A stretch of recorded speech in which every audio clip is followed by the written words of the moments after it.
Gaddis is the DH, Jonathan Villar, Jason Castro, followed by Robbie Grossman and Jake Marisnick, 8th and 9th.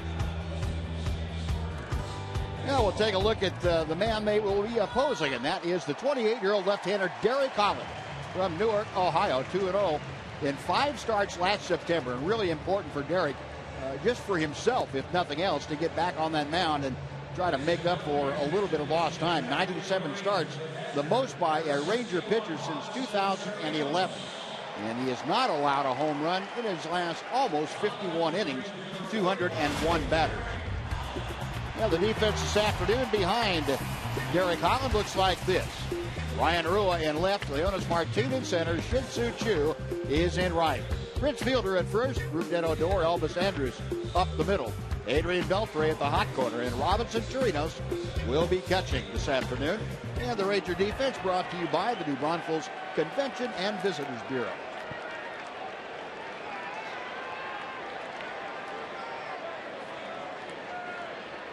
Well, the Rangers in their home whites for the first time in the spring. Anxious to get things underway, coming off a very important game for them yesterday, and not just because they split the series in Oakland by winning 10-1, but the bats came to life, and the guys finally looked like they were having some fun. I know they were having fun when they won 3-1, but still, it was nice to see him bust out for 10. And Jose Altuve, who sees the fewest pitches in the major leagues per at bat, promptly singles on the first pitch he sees here today. Well, you know he's going to swing at the first pitch, and Derek challenged him with a fastball, and he got the bat on it, found a hole. Didn't hit it all that hard, but didn't have to in the direction he hit it. And he's on base with his only second hit of the season. Went 1 for 11 against the Indians in a 3-game series. The Astros as a team hitting under 100 before that at bat. 0.96 the team average in the 3 games against Cleveland. So 1 on, nobody out, and again Altuve, the league leader in stolen bases too, with 56. George Springer, the number 2 hitter, and he is up there way on away and misses contact. Throw him a changeup, and you figure he's up there looking for a fastball as well, and you could tell by the way he swung that's exactly what he was looking for. Altuve probably would have taken the same swing if he threw him a changeup on the first pitch. No doubt. Saw the numbers for Springer. In his rookie campaign last year, he was limited to just 78 ball games. A little tapper back to Holland, and Holland thought about second, but Altuve too quick to try and take a chance on that. So the the play goes to first. Springer is retired. Altuve at second now. 1 away for Jed Lowry. Yeah, and you know there's a chance he can get him at second with a good throw, but if there's any doubt, early in a ball game, the first inning, get 1 out for sure. Yeah, you've let a guy get into scoring position, but that's okay. You've gotten the 1 out. You didn't risk a throw to second that you're not confident in. Take a chance on pulling the guy off the bag. Then it's first and second and nobody out. So safe play, got an out. Now go to work on the next guy. Yeah, Jed Lowry up there, and say, what in the world? What's Lowry doing back with the Astros, who dealt into the A's a couple of years ago? Well, Lowry signed with the Astros, and they installed him as not only their starting shortstop, but their number 3 hitter today. Takes that off-speed pitch for strike 1. Lowry was the Astro hitter who broke up the potential no-hitter yesterday against Cleveland. They had been no-hit into the 9th inning. And Lowry able to not only break up the no-hitter, but he hit a home run and snapped the shutout possibility. Ended up being a 1-hitter. That was a 5-1 Cleveland final. But Lowry making the only offensive noise. The Astros have some power. They can hit home runs. And they're a team that strikes out a lot, so you just have to be careful with them. You don't want to groove them a fastball. Most of them are fastball hitters. Kind of take a page out of Nick Martinez's book from yesterday. You throw your fastball, make it in good location. Holland's 1-1 pitch. Instead, it's a throw to second. They got Altuve. They sure did. Good quick move by Holland. Rougned Odor kind of sneaking in behind the second baseman for the Astros, and they picked Altuve clean. Altuve's an aggressive base stealer, and he was going on that play. You're not going to pick him off if he's not going. But the first move that he made was a step toward third base. And once he did that, he was out. That was an excellent pickoff play all the way around. Good throw by Holland and good play by Odor getting over there to take the throw. Well, Holland helping out himself and the ball club. Bases empty now and 2 away. And the 1-1 pitch. Got the outside corner. Watch his first step toward third. Too late now. Only way he's getting back is with a bad throw. And you saw Derek Holland, excellent fundamentals on that pickoff throw. Quick feet, got them in position to make that throw to second very quickly. Fly ball down the left field line, hit pretty well. Rua into the corner at the wall. It's gone. Jed Lowry, his second home run in as many at bats, and he gets the Astros on top 1-0. Well, after Altuve hit the first pitch of the game, a fastball up the middle, Derek threw a lot of changeups, and he threw back-to-back changeups right there to Lowry. Threw one for a strike, and then he threw him another changeup, and Lowry waited on it just long enough. He was a little bit out in front of it, had to reach for it, but he got it up in the air down the line and hit it right off the top of the wall for a home run. Got that changeup up and in, and probably lefty to a right-hand hitter. That's maybe the worst place you can throw a changeup. Or is it a changeup? The way it's spinning, it almost looked like a slider. Was that a hanging slider? No, I think that was his changeup, and he cut a little bit. Oh, okay. And sometimes Derek does that, and when he doesn't want to, and he'd rather have that ball moving the other way away from a right-hander. Yeah. But every once in a while, he'll get off to the side of it, and it's almost like a slow slider that doesn't have a whole lot of break to it. Well, if he's a little bit out in front of it, if you throw that down in a way, there's no way he hits it well. Right. He hits it off the end of the bat. But even though he was out in front of it, when it's inside like that, it was easy to get the good part of the bat in the ball. Now Chris Carter skies one to right center field. Martini ambles over, makes the grab, and that'll do it. Oh, a run on 2 hits. Nobody left for the Astros after half inning of play. 1-0 Houston.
Texas Rangers starting lineup.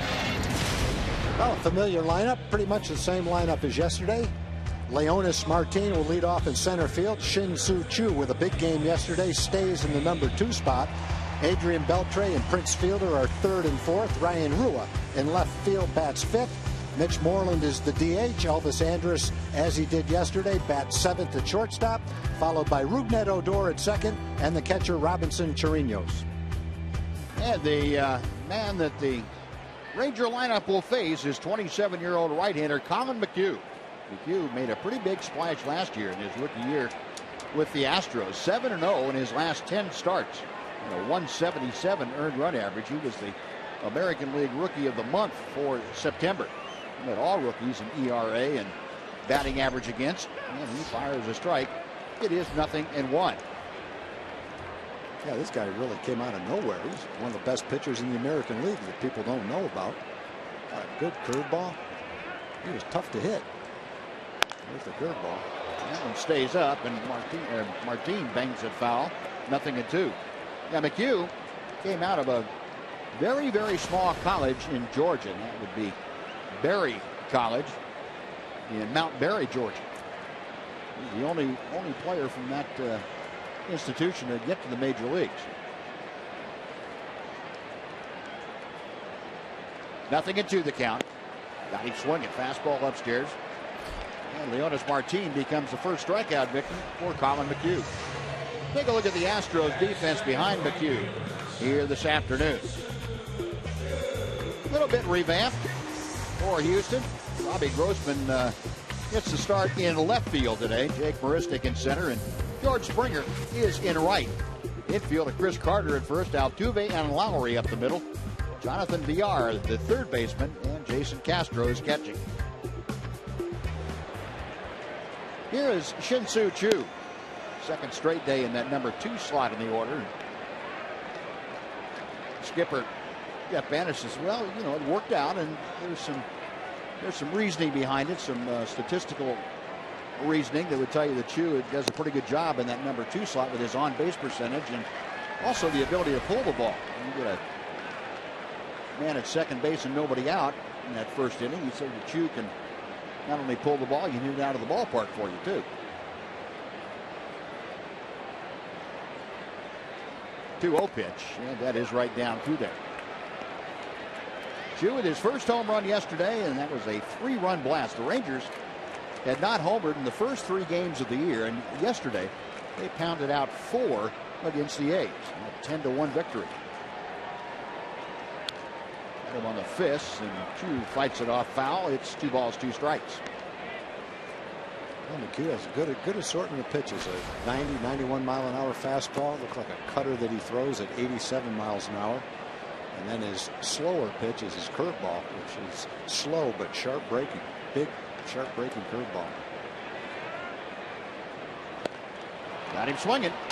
Went up. That was that cutter and came in the back door. Back-to-back strikeouts open things up for Colin McHugh. He'll now face Adrian Beltre.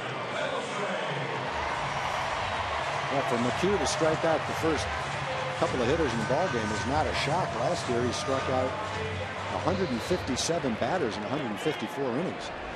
More than a strikeout per inning. Yeah, and you look at McHugh with that, you mentioned the fastball, Tom, 90, 91, maybe 92, but that stops. That doesn't make your eyes bug out of your head. Slider's pretty good, curveball's pretty good, but all of them together and his ability to use them properly, and that's what gets him the strikeouts. Yeah. Well, sounds a little bit like what Nick Martinez did yesterday. Yep. 0-1 pitch to Beltre. 2 hopper to Lowry. And the Rangers will go quietly in the first. 3 up and 3 down with a couple of strikeouts for McHugh. We played 1. Astros lead it 1-0.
Well, much to our surprise, Anthony Bass has come out of the bullpen to take over on the mound. So apparently a problem of some type for Derek Holland. And Tom, you mentioned that Holland wasn't throwing his good fastball today, and there could be a physical reason why. We'll find out. Yeah, we'll find out. He after the first fastball to Altuve, and I didn't see a radar gun speed. It might have been 90, 89 miles an hour. He threw a lot of changeups after that.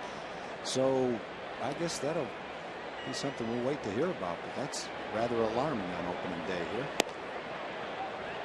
As soon as we get word from Rangers clubhouse, we will certainly pass it along to you. But Derek Holland threw after one inning of work this afternoon.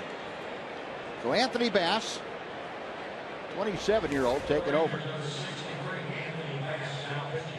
That's Derek Holland after the home run.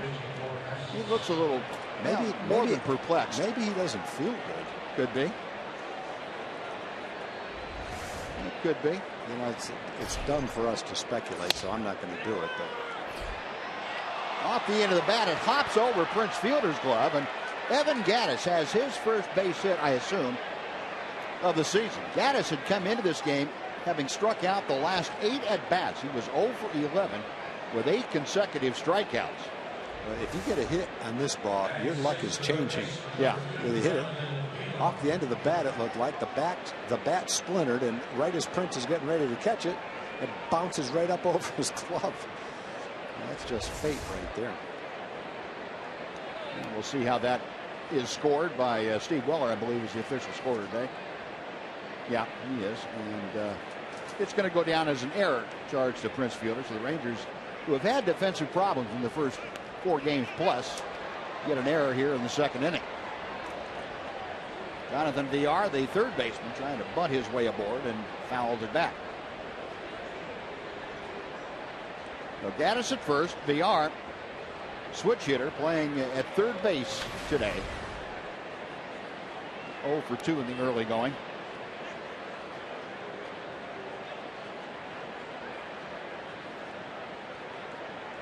Beltre in at third. And Villar takes a good fastball from Bass right on the inside corner. 0-2. Villar, switch hitter.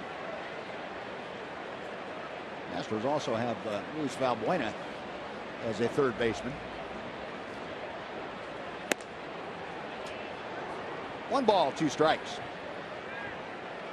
Valbuena, though, a left-handed hitter, with Holland a left-hander starting the game. A.J. Hinch going with a right-handed capable hitter in Villar.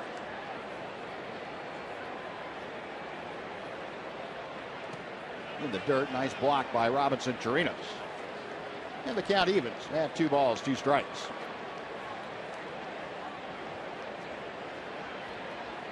Chirinos and Carlos Corcoran, a former Astro, alternating games behind the plate. Chirinos catching the first and third games in Oakland, and Corcoran caught yesterday. He also caught the second game. Dapper to Beltre. Second, they get 1. That's all they'll get. Odor getting out of the way, the sliding Gattis. Well, Tapper for a force play, 1 away, and Jason Castro coming up.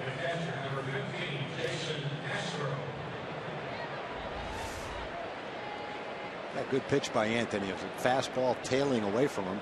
I think when he went to swing at it, he thought he was going to have a chance to get the good part of the bat on the ball. But as it tailed away from him, he hit it right off the end of the bat. Fortunately, that hop went right to Adrian. They were able to get 1 out. So now Villar at first. Here's Castro, the left-handed hitting catcher. 1 for 5 in the early going.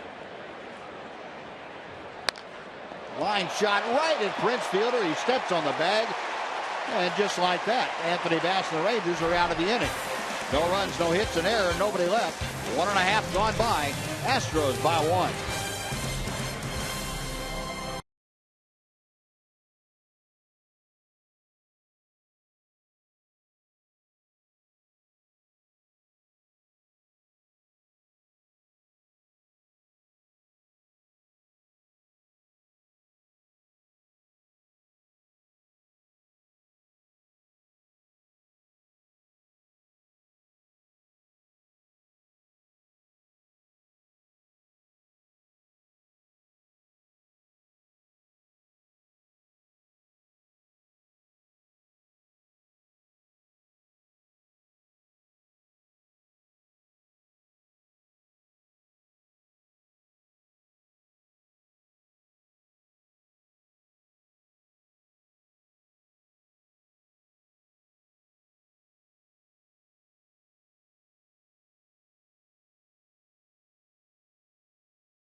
Southwest is brought to you by your Texas Ford dealers. The EcoBoost Challenge is on at your Texas Ford dealer. Get to your best in Texas Ford dealer today. Sellout crowd, home opener of 2015, a 1-0 Houston lead. Prince Fielder will start things off against Colin McHugh here in the Rangers' second. Fielder, Rua, and Moreland. Fielder takes a fastball for strike one. Fielder, the team leader with 5 hits. He's 5 for 15, a .333 average. Drove in the first 3 runs of the Rangers season. Pulls that one into the shift. The shortstop, Lowry, over there on the second base side of second. 1 gone. Look on a 4th pitch for McHugh, a changeup. But Prince hit it right off the end of the bat. And look at the year that he had last year. He had a 2.73 ERA. If he had enough innings to qualify for the ERA title, he would have been 6th in the league in ERA. And probably as telling as anything about his season, he had a 2.08 opponent's batting average, which was the 4th best in the league. So he didn't just put numbers up somehow. He put them up by earning it with stuff that wasn't very easy to hit. More than a strikeout per inning. Pretty amazing. Now, he was up among the league leaders too in swings and misses on his stuff. And you know, again, you would look at his stuff and say, wait a minute, hey, that's not a 96-mile-an-hour fastball or anything like that, or a 90-mile-an-hour changeup like Felix Hernandez throws. But again, the combination of changing speeds, changing planes that he works to, and location, and he gets it done. I imagine, I would guess, the biggest pitch that they swung and missed at was his curveball. Right. Like that. That one. That's a strikeout pitch. And it,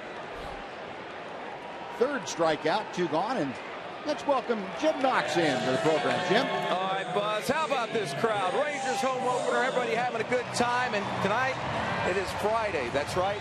Friday Foundation, Texas Rangers Baseball Foundation. That's what we're talking about. It's all about giving back to the community. To find out more, log on to TexasRangers.com. And what's a Rangers home opener, guys, without Big Tex? Stand up, Big Tex. How many straight years is this for you, a Rangers home opener? Oh, since 1989, it's about 26 years. 26 years. Good to have you out here. Let's hear the megaphone real quick. Go ahead, Tex. Go Rangers! Let's go, baby! Tom, they're going to love sitting in front of Tex today. Way to go, Tex. There you go, big guy. Thank you, Knoxie. Mitch Moreland homered the first time a Ranger homered in yesterday's ball game. First homer of the year. Mitch, 2 out of 10, that home run, and 3 RBIs so far.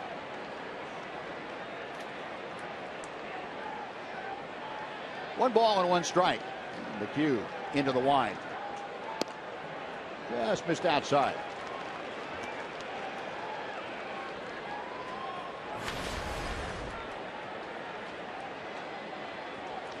Liked about Mitch's approach so far this spring. The first 5 games now, or 4 games plus. He's tried to take the ball the other way because guys have been pitching him away. That one's hit off the end of the bat out towards second base, the shortstop there, and Lowry throws out Moreland. 1, 2, 3 and out. Rangers have been set down 6 consecutive hitters after 2, 1-0 Houston.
Fans, you can follow the Rangers all season long in 2015 with MLB.com At Bat. That's the #1 app for live baseball. At Bat is up to the moment, and any moment with in-game highlights, live look-ins, replay reviews, radio broadcasts, StatCast, and more. Get MLB.com At Bat for your smartphone or tablet. Now we go to the top of the 3rd inning.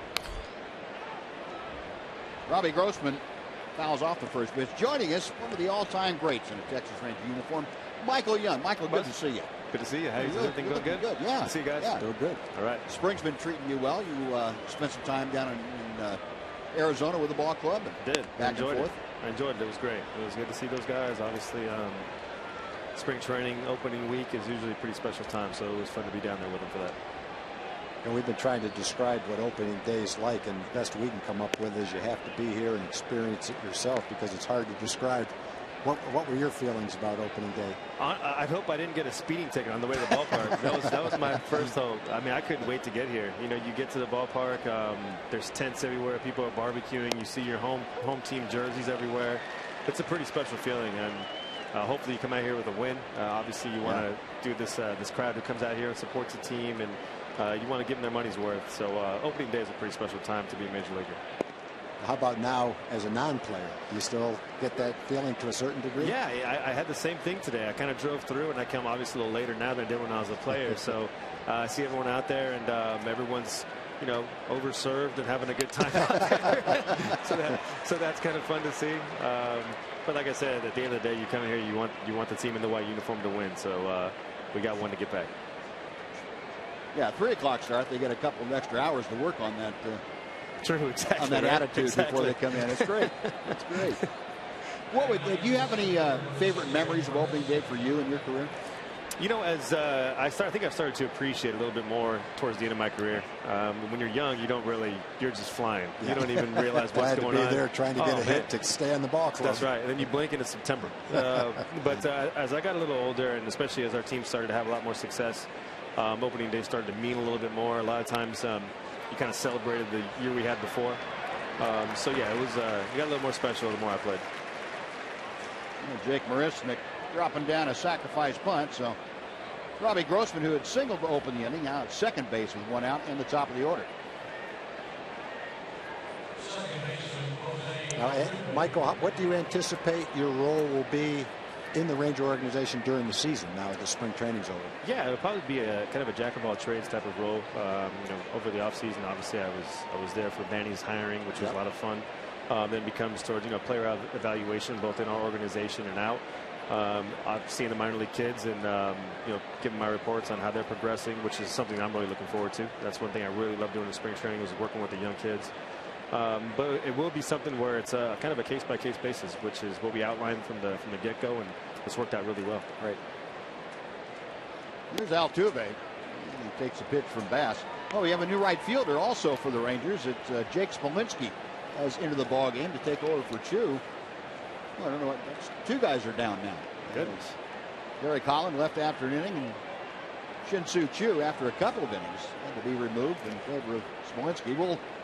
We'll find out what's going on from the Ranger clubhouse and let you know what the situation is.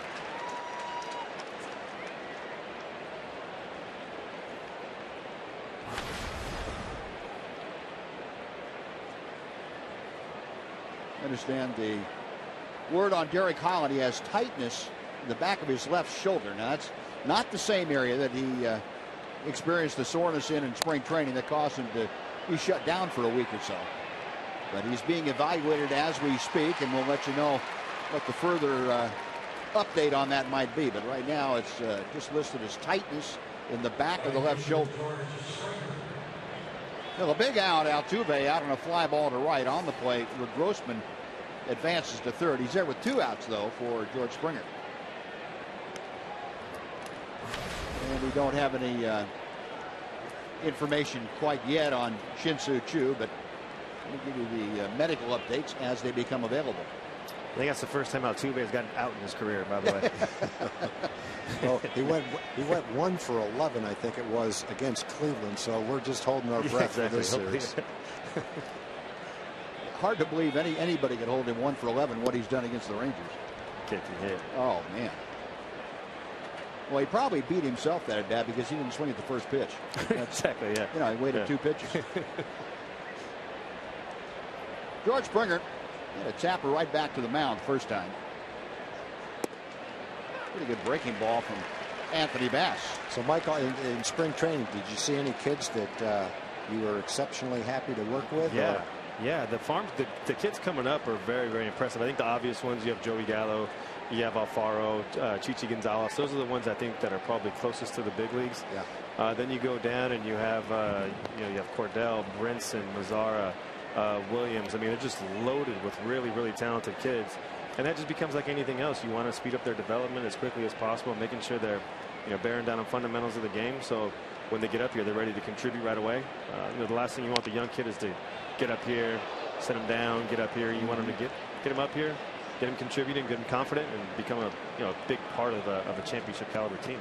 The thing that impressed me when every time we'd see these prospects come up and play in a big league game is they're not like 5'6" and 150 pounds. These guys are big guys, boy. Big league bodies all over the place. I mean, I was talking to some guys. I'm like, I wish I would have had that kind of ability. It was impressive, and all the talent in the world, and a bunch of good kids who are very willing and eager, and they want to get to the big leagues. Competitive kids, so it was a lot of fun for me to work with them. Great. It's got to be a lot of fun for you too to pass on the idea of playing the game the right way, the mental fundamentals of the game. Sure. I know that was a big part of your upbringing, and to be able to pass that along has got to be pretty satisfying. That's true, and whenever you learn some stuff that you think is valuable as a player and as a teammate, you do want to pass it down. So that's important. And gone on strikes. Good job by Anthony Bass to get the punch out of George Springer.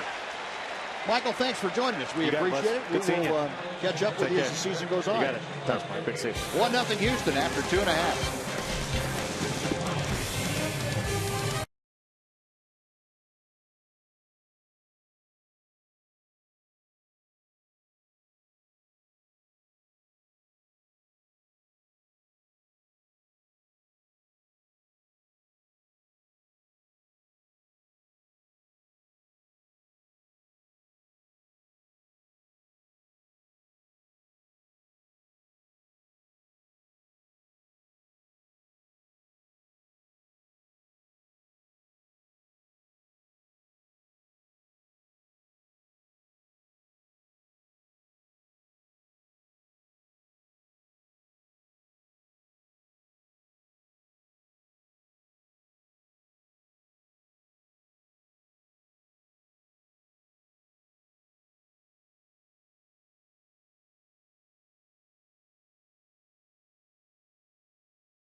Fans opening week concludes with a 3-game set against the division rival Los Angeles Angels.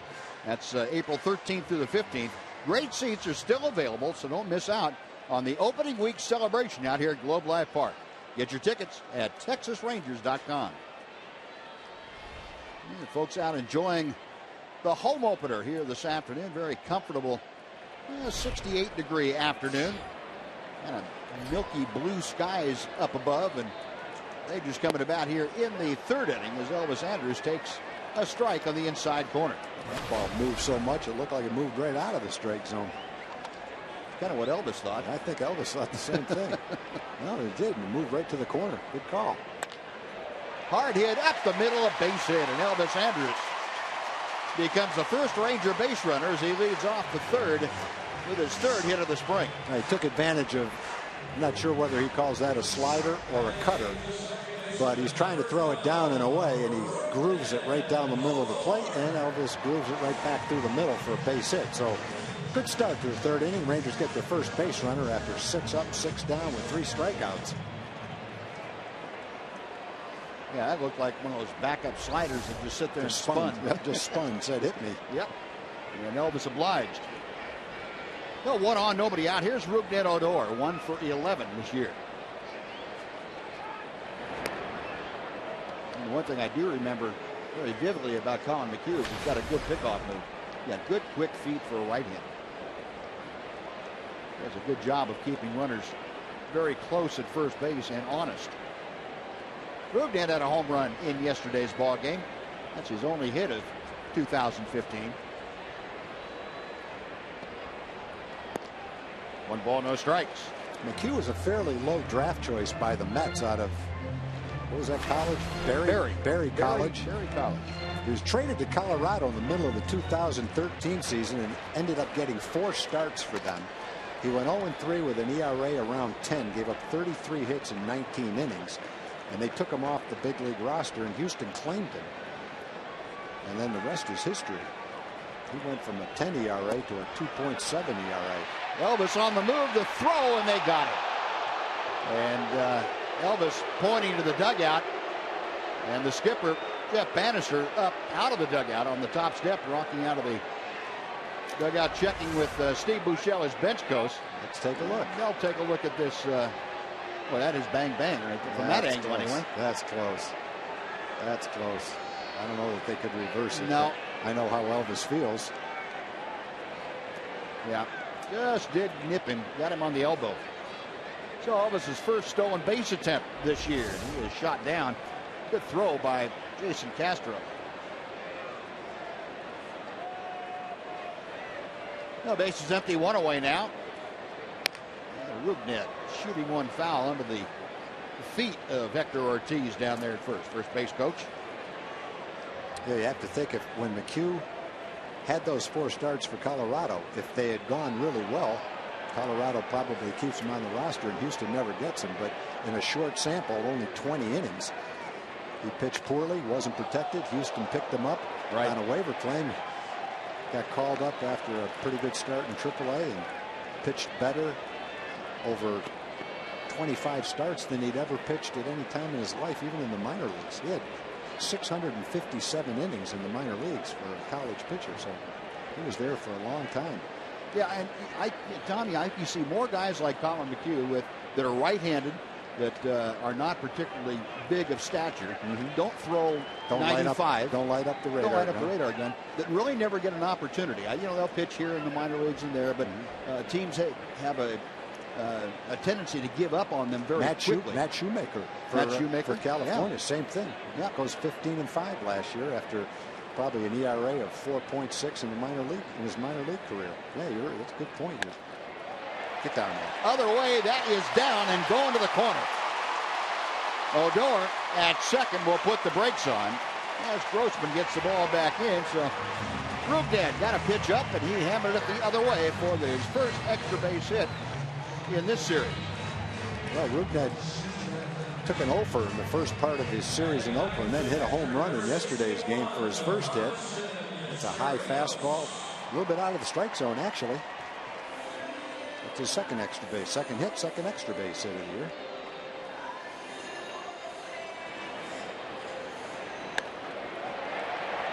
Good job of hitting right there by Rougned.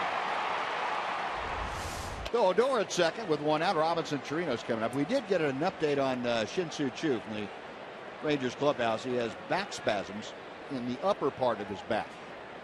He'll be further evaluated and get treatment on that. Anybody that's had back spasms in your upper back know that it's not real comfortable. Not a lot you can do. Robinson Chirinos 0 for 5 for the young season. He has had his way with Colin McHugh, 2 for 3.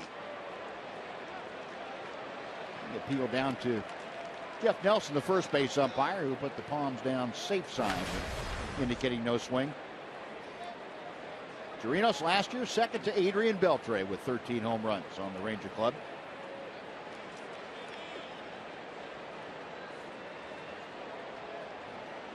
Robinson coming off a very good spring this year and at .353 on base percentage down in Arizona.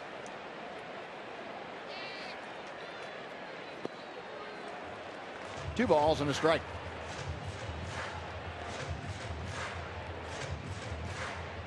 Yu Darvish back on the Ranger bench. Get that brace on his right elbow after Tommy John surgery. Talking with Delino de Shields. Jose Vasquez, the Rangers strength and conditioning coach. The 2-1. Lowry will check Odor back to second. That is out number 2, and it'll bring up Leonis Martin for his second at bat. And let's take time right here for a Mazda game break. Here's John Radigan. John.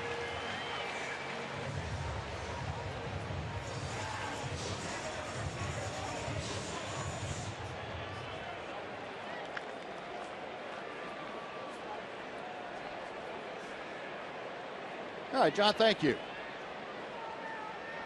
In our ball game, the Astros, on the strength of a first inning home run from Jed Lowry, lead 1-0.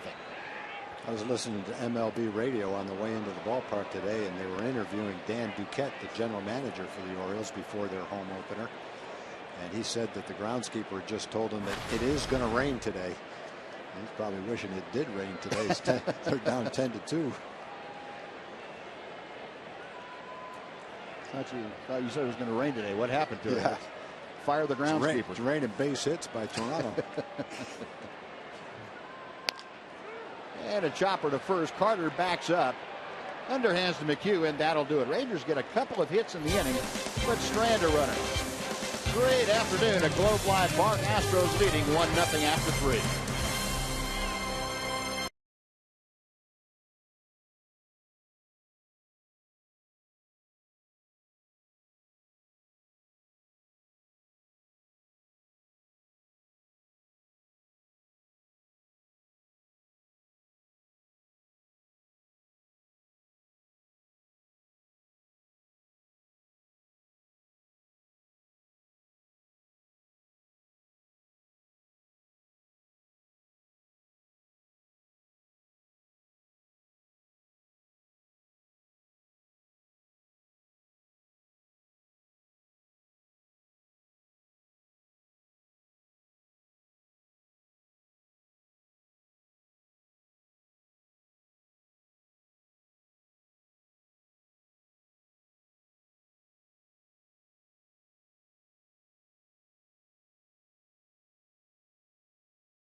Series is being presented all weekend by Chevrolet. You know, a great afternoon for baseball. Fans out for the home opener, and they are of all ages having a great time. How about that little guy? He's decked out in his Ranger blue, and joining us another guy that's having a great time. Mark McLemore, the doctor of events, has joined us for the first time this year. Good to see you, Mac. Good to see you guys. Yeah. Good to be here. Opening day, beautiful weather, beautiful day for a baseball game, beautiful day for a win. Is there any better day in all of sports than opening day? There's just not. There's just not. I mean, you live for this. You know, the night before, you're getting everything ready. I remember being a kid, laying out in a uniform and having the socks just right, the shoes right underneath the socks, the glove there, everything ready to go. And when you get in the big leagues, it's a little bit different. Your uniform's already here, pressed and ready to go, but there's nothing like it in sports. Jed Lowry, a fly ball to Jake Smolinski in right field for out number 1. Now Chris Carter. When you think of opening day, think back on your career, and whether it's as a broadcaster or a player or a young kid going to ball games. What stands out in your mind? What do you remember most? My first opening day in the big leagues. I mean, because that's what every kid dreams about. I want to be a big league ball player, and my very first one was just more than I could have ever imagined. A lot of fun. We were playing the Mariners, 1987, and got my first big league hit, first big league RBI that day. But just actually being a major leaguer and starting that day, it's just something I won't ever forget. It's funny what a big difference it is making a team out of spring training for the first time and getting called up during a season. I mean, it's great to get called up and be in the big leagues. Something even better about making the team and being there for the first game. Well, you said it. I mean, you make the team. And when you get called up, you're a September call up the year before or whenever, they're bringing you up, to help out. So you're really not, one of those 25. You're one of those 40. But when you come out of spring training, you make that team and you get that start. That's when you say, I am a big leaguer. Exactly. You've earned it then.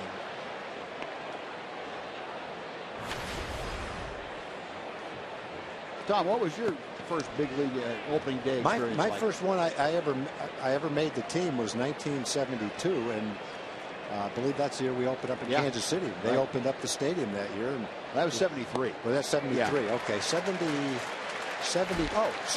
Our first opening day was here at the ballpark when the ballpark opened, and it really was an opening day because the players were on strike. So it was about 10 years later. And the thing that stands out from that opening day is when we were introduced down the first baseline, they presented everybody with a pair of blue Ranger cowboy boots. All right, that we got. And for most of us who had never been to Texas or off the East Coast or West Coast, we never wore cowboy boots, so that was a little bit strange. What do we do with these? Yeah, exactly.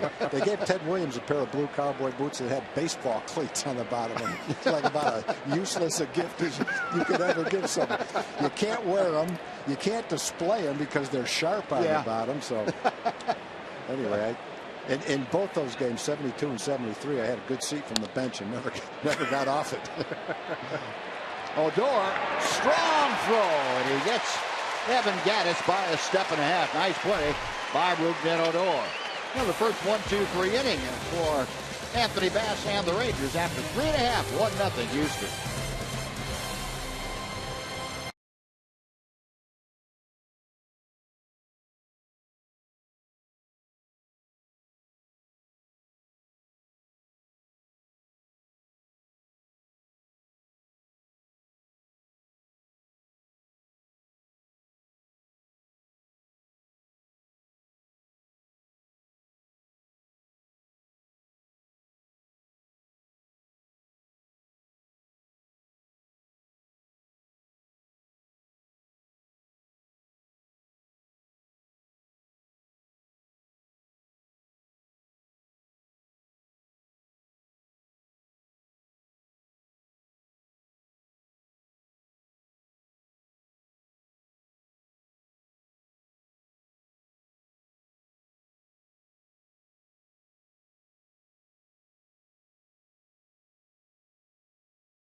And with the infield combination, Rougned Odor and Elvis Andrus, Odor making a pretty nice play on Gattis' ground ball to get the final out of that fourth inning, Mac. Very nice play by Odor. He's up the middle playing Gattis to pull a little bit, so didn't really have that far to go, but it's just a little unusual to see the second baseman field the ball on the shortstop side and made a nice strong throw over to first to get Gattis. So he didn't rush it, took his time, planted, set up, got off a nice strong throw, We'll strike over to Prince at first base for the out. So nice play by Odor. How often do you see a second baseman try to make a throw like that and just not have the arm strength to get enough zip on the ball to get a hit? Not very often. Usually they can't even get to it. Yeah. So Odor did a good job just to get to it. But that's a long throw for a shortstop. But Odor has a shortstop's arm, so he can make a play like that. Jake Smolinski starting things off. Smolinski with his first at bat of the afternoon. Came in for the injured Shin-Soo Choo, and he grounds to short. That's how the bottom of the fourth gets underway. And let's go and visit with Jim Knox again. Jim? Special guest right here, Buzz Airman. This is Jamie Sterler, the Air Force Band of the West. They actually perform the national anthem. And you guys, how many times a week do you guys actually perform? We perform sometimes 2, 3, 4 times a week. Depends on the schedule. Biggest venue is what? We played Cowboy Stadium last year. And smallest? We played for about 200 people in a venue in Mississippi a few months ago. Some state fair or something like that. All right, well, good to have you on hand. You're going to sing the seventh inning stretch? That's right. We're going to sing God Bless America. And you're a trombone player. I'm actually a trombone player. How are you going to sing then? Well, I'm going to try my best. We'll see how it goes. All right, save the voice. Good to have you out here. Way to go. Appreciate it. Thank you, Jamie. Buzz? All right, Knoxy, thank you.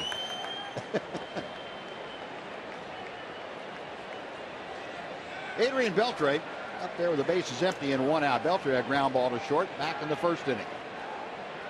Rangers put both their hits together in the third inning, but they got a caught stealing, which negated Elvis's leadoff single, and then the one out double from Odor went for naught as he was stranded at second base.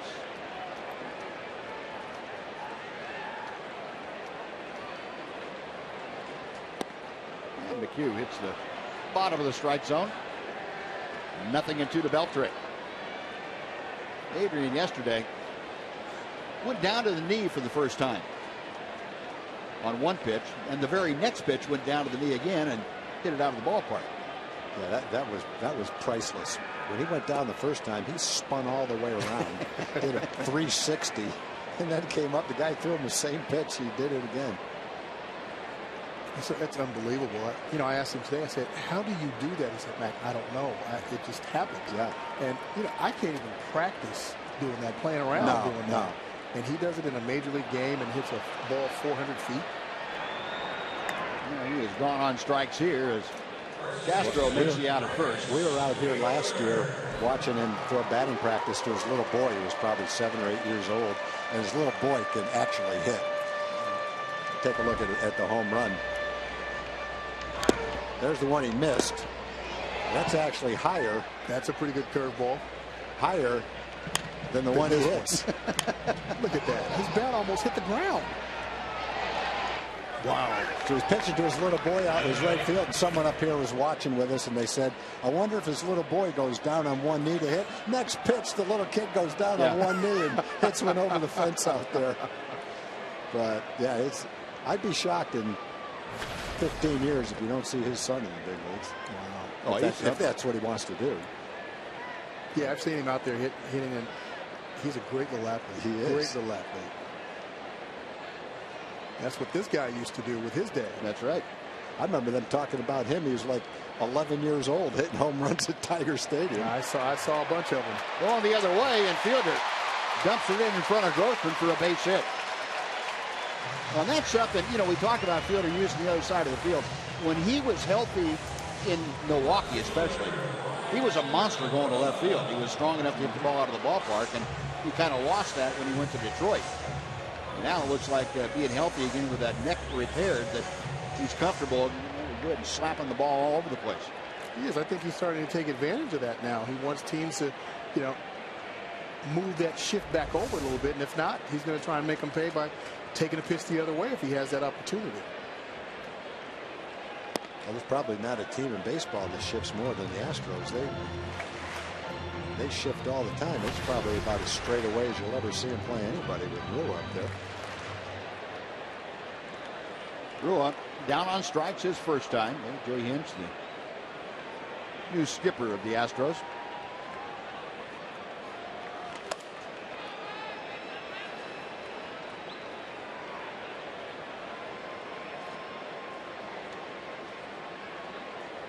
McHugh with 4 strikeouts this afternoon. 1-0, almost got Plunk. take a look at our T-Mobile game changer statistics of the afternoon. Prince Fielder, career against Houston. You remember that Houston was in the National League and, of course, in the same division as Milwaukee. 25 home runs for Fielder against the Astros. That's second most against any team. And he has the most RBI against the Astros of any team, 82 of them. Out of play to the right. The count moves to 2-1.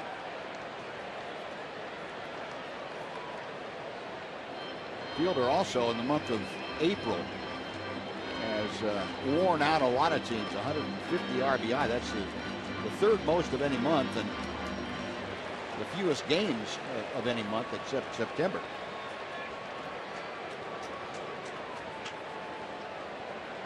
Prince there with two out, I should say. And that breaking ball dips in at the knees to Ryan Rua.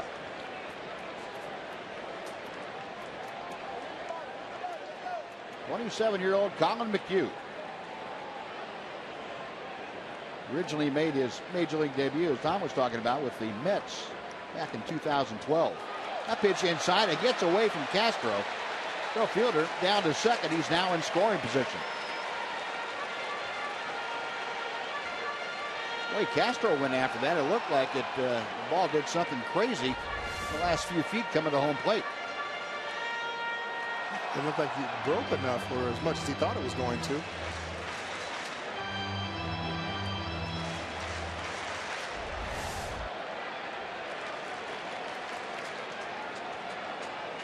Well, the count is full now with Fielder out at second. Payoff pitch. And we'll come back and try it again.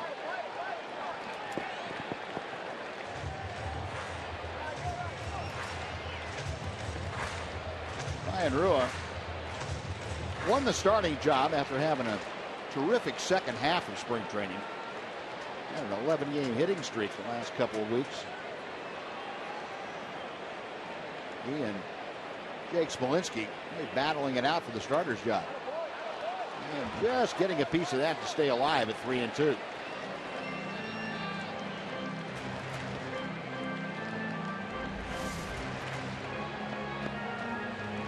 Rua took advantage of the opportunity that he had and swung the bat well, played some pretty good defense. And defense is kind of tough to play in spring training. You know, high sky, the ball does a lot of different things, a lot of weird things.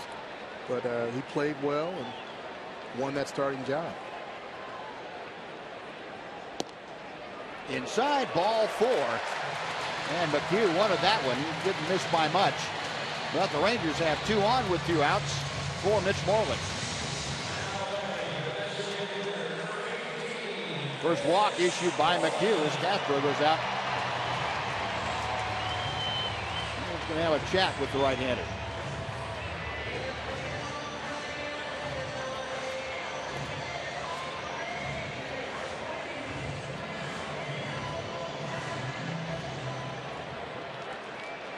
So Mitch steps in, an opportunity to get the Rangers at least even with a base hit. Moreland hit the ball fairly sharply, but grounded out to shortstop, even though it was on the second base side of second.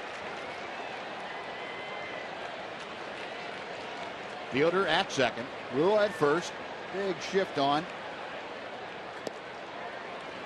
That big breaking ball. Mitch Moreland got the Rangers into the home run column. First home run of the year, a line drive yesterday.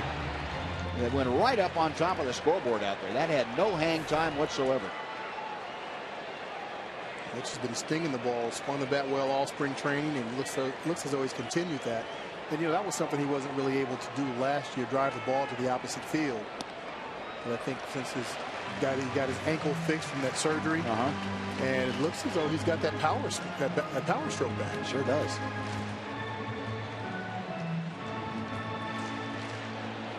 Dave Magadan, major hitting coach. Tom, you've talked to Magadan from time to time. There have been several adjustments that you guys have made under his direction. Seem to be paying dividends, at least in the early going. Yeah, I think Elvis has made some changes that have helped him. Mitch has doing some things. Mitch is kind of holding the bat near his shoulder in a kind of a relaxed position before he gets ready to hit. Trying to work with Martin on a consistent approach at the plate.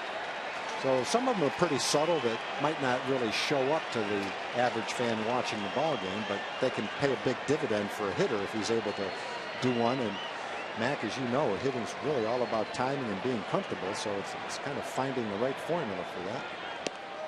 Well, Mitch had the green light 3-0 and didn't get a fastball. Yeah, probably a smart pitch right there by McHugh. Yeah.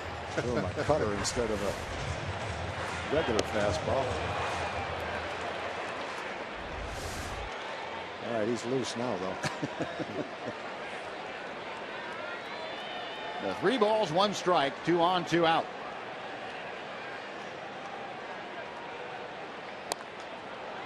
Little tapper. It stays fair, and he's going to be thrown out. Marlins out by Castro. That ball just sitting right on the chalk as Castro pounced on it. Well, the Rangers get a hit and a walk, but Strand 2. We finished 4. Astros 1, Rangers nothing on Fox Sports Southwest.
On Fox Sports Southwest. It's brought to you by Southwest Airlines. Book your low fare now at southwest.com. And by Mazda 6. J.D. Power has awarded the Mazda 6 highest ranked vehicle appeal among midsize cars. The Rangers have had a couple of runners. Each of the last 2 innings have failed to score. They still trail 1-0. Jonathan Villar will start things off against Anthony Bass. In case you weren't with us, Derek Holland did start, went 1 inning, gave up the run on Lowry's home run in the first, and had to leave with stiffness in the back of the left shoulder. That was the official word from the Rangers clubhouse right now. He's being looked after and diagnosed as we speak today, and maybe tended to and reevaluated probably tomorrow. Well, Anthony Bass has come in and done exactly what you hope. Give you some innings and do it efficiently. He's only thrown 35 pitches starting his 4th inning. They are checking his swing, and the count is 2-1.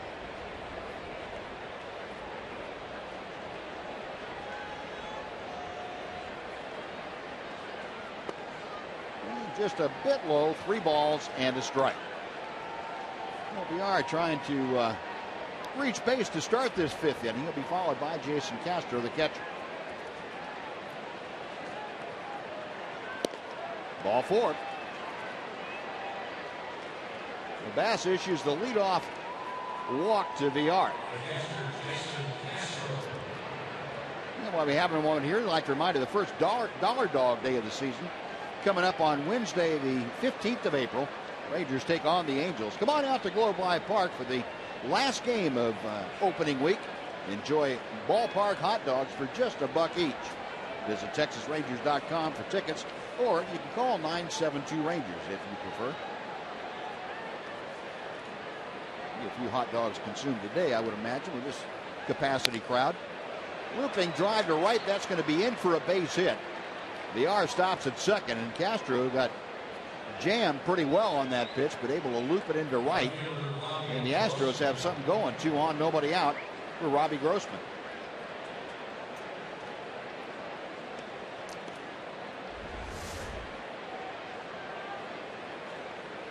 That ball located pretty well on the inside part of the plate. You could see in that slow motion replay how far up the handle they actually hit that ball. Leadoff walks can get you in trouble. Let's see what the Astros decide to do here. Rangers in at the corners looking for the bunt from Robbie Grossman. Grossman hitting 8th in the order. Had a single to right field his first time up. And Bass a little inside move just to check VR back to second, see if they can get Grossman to tip his hand.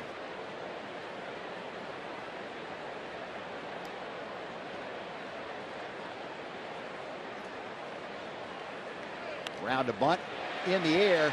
Diving catch by Bass. He'll get a double play at second base. What a play by Anthony Bass. Beautiful play. Well, he's had a couple of double plays to help him today. Not the normal variety. One was a line drive to Prince. Step on first base, and we'll take a replay of this beautiful double play. This will make the highlights tonight. Might even be play of the night. You don't see too many pitchers diving for balls. No. Got up, had presence of mind, look around. There's a lot of pitchers would have gone after that ball and hoped they could catch it on a hop. Well, if that's not the one on Fox Sports 1, there is no justice in baseball. That's got to be the one. What a play by Bass. VR completely hung out to dry. There was nothing he could do. So 2 outs now. Staying at first, Jason Castro, and Jake Marisnik wails away for strike 1. So what's the key on a play like that, Mac? If you're the base runner, you know you've got to get to third if the ball hits the ground. So what do?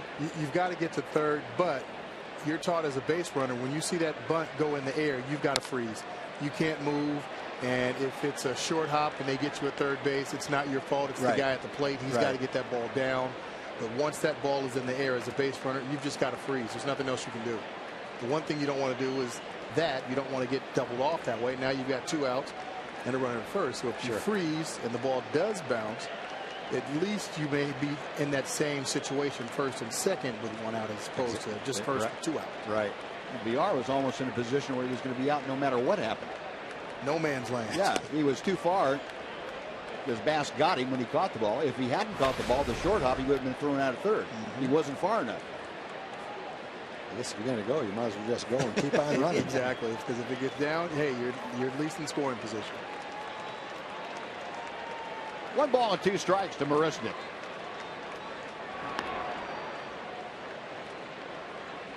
Jason Castro, not noted for his base stealing ability, but say thank you for the compliment.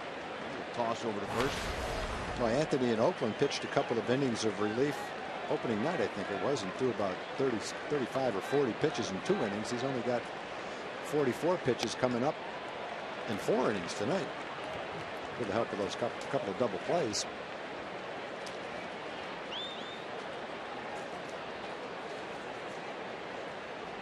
It puts a lot of pressure on the bullpen and the manager when your starter goes out after 1 inning. And in a couple of the games in Oakland, the starter was out pretty early as well. Yeah, Tom, that's a point you touched on earlier in the Oakland series about the setup of the Ranger bullpen.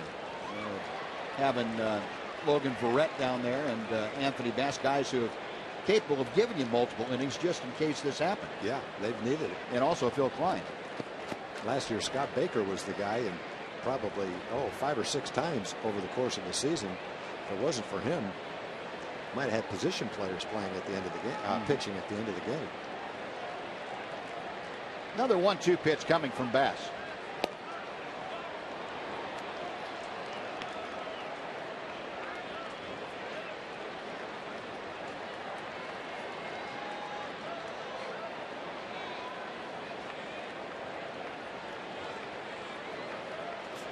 Bass working to Marisnick. Marisnick acquired by the Astros last year from Miami. Check swing, and now the count has gone full. Peel down to first, no swing. Said Jeff Nelson. So Castro will be off and moving with the next pitch. Marisnick trying to extend this 5th inning. Jose Altuve, the leadoff man for the Astros, waits to be next. You don't want to get him up in a situation where a base hit can do damage to you. Castro the lead. He's going. Payoff pitch down the left field line. A fair ball and into the corner. Castro was running, and he's going to be waved around. Here comes the relay from Andrus. It is not in time. Sliding in ahead of the throw, Jason Castro, and into second with the RBI double, Jake Marisnick. The Astros lead it 2-0. It looked like Marisnick had a hanging breaking ball right there. Hammered it down the left field line. So a pretty good pitch to hit. 3-2. Let's take a look. Trying to throw it down, but unfortunately it's middle of the plate, right in the hitter's zone. Not exactly where Anthony wanted to locate that slider.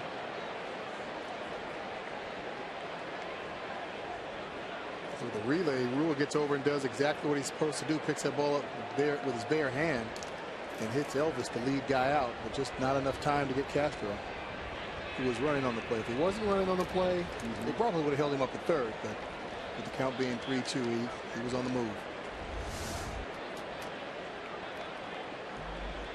So the Astros strike for a run here in the 5th inning. Now Anthony Bass has to deal with the always difficult Jose Altuve. Altuve, the American League leader in hits last year, 225 hits. And Beltre will cut off that high chopper. That'll do it, but the Astros put one on the board. They get a run on 2 hits and lead one. And we're halfway through the ball game. It's the Astros 2, the Rangers nothing.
Astros leading 2-0. Rangers come to bat in the bottom of the 5th, and let's take a look at our Kubota power stats of the day. And we go with Colin McHugh, the Astros starting pitcher. First 4 innings today. McHugh with 4 strikeouts, all swinging, and 7 ground ball outs. So 11 of the 12 outs have come via the strikeout and the ground ball. Kubota power stats for home opener here at Globe Life Park in Arlington. Rangers come to bat with the bottom third of the order. Elvis Andrus, Rougned Odor, and Robinson Chirinos. Elvis had a leadoff single to center in the 3rd inning. Thrown out trying to swipe second. He takes strike 1. Elvis now with the average of 176, 3 for 17 so far. A little looper that Lowry will step into shallow left field to grab as Elvis had that bat sawed off in his hands. Got the bat right down on the end of the bat. That bat broke right straight down the middle from the top down to the bottom. Advance tickets for most Tuesday home games in the upper reserve, upper box, Lexus Club Terrace, and lower reserve sections are half price when you purchase online thanks to Ozarka. The first game to take advantage of this great offer is Tuesday, April 14th. Rangers play host to the Angels. And get your tickets online at TexasRangers.com/specials using the online coupon code Ozarka.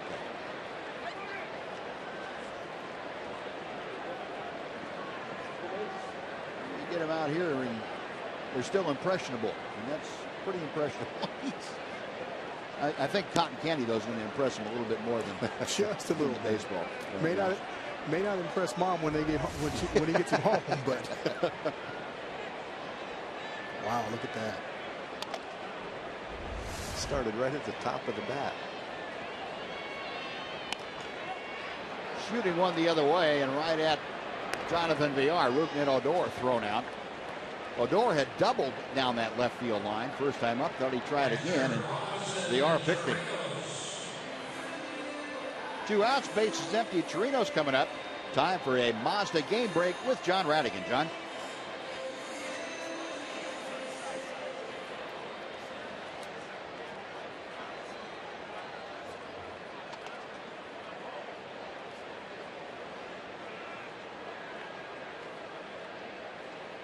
All right, John, thank you.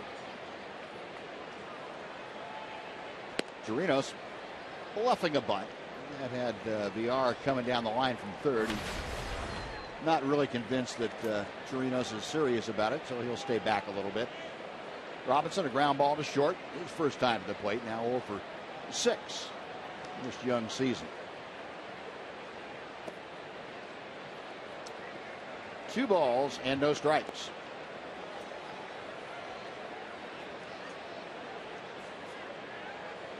Chirinos came in with a lot of favorable impressions of Colin McHugh. He loved it in the fact that he was 2 out of 3 before today, or 2 out of 4 now. McHugh falling behind, 3 balls, no strikes. Chirinos batting 9th in the Ranger order. If he's able to get aboard, Leonis Martin would bat here in the 5th inning.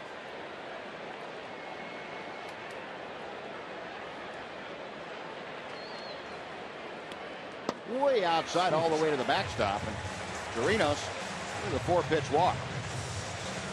We got a guy cruising along, moving the ball around the plate. What happens on a bat like that, Buzz, with 2 out? Just lose your concentration? Yeah, you know, it looked like the statistics I told you about Chirinos being 2 for 3 against him, that it looked like that McHugh had just remembered that.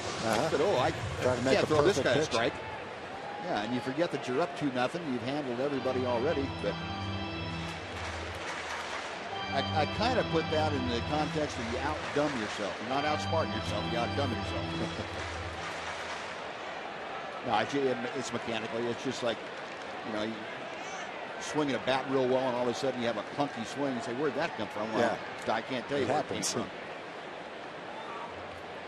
Leonis Martin 0 for 2. A strikeout, ground ball to first.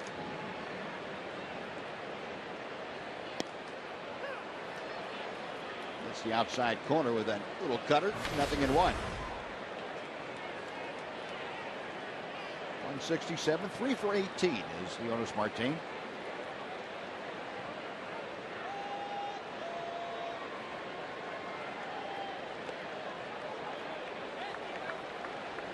A ball and a strike.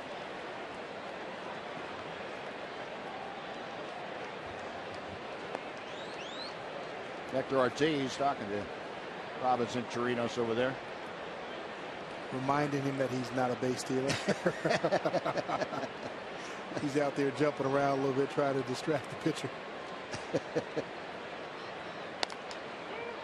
Chopper into the hole, but Altuve was shaded that way, and that will take care of the Rangers. They strand a runner on the walk. Mac, thanks very much. We appreciate it. We'll talk to you after the ball game. See you later. On to the 6th, 2-0 Houston.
As the Rangers Astros series is being presented all weekend by Chevrolet. Gorgeous afternoon on this Friday of the 10th of April. Ranger fans would love to see the score turned around. That little Ranger fan, well, he doesn't care right now. He got the fingers in there, and they're tasting pretty good at the moment, no matter what the score.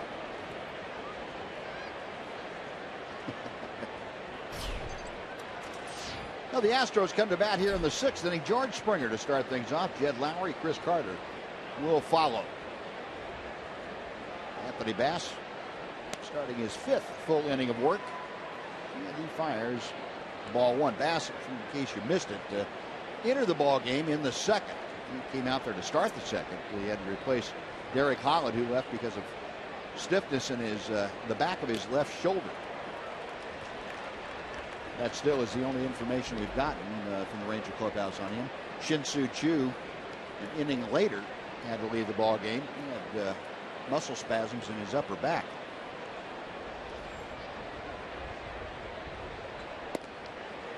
Fastball in tight to Springer. 2-1. Yeah, Springer's a really talented kid. He's one of the best prospects in baseball. #1 draft choice. And he's having a nice season. He hurt his quad last year and missed a couple of months, but he had 20 home runs, knocked in 51 runs in 78 games. Wow, that was a knuckleball to center field that Leonis Martin was charging in for and had to put the brakes on in a hurry. When you get handcuffed when you're 300 feet away from it, you know that ball was hit hard.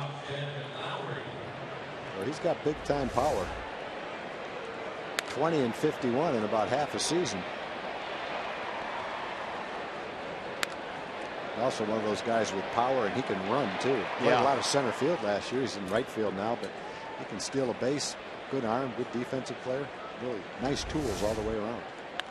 Yeah, I was really surprised when I saw the lineup that the Astros were featuring with him in right instead of center. I thought he was going to be the center fielder, but they figured that Marisnik doesn't have quite the arm that Springer has for right field. They both can run really well. Jed Lowry is 1 for 2. Had the home run in the 1st. That batting as a right-hander. Last time up as a left-hander. Fly to right field. 0-2 now.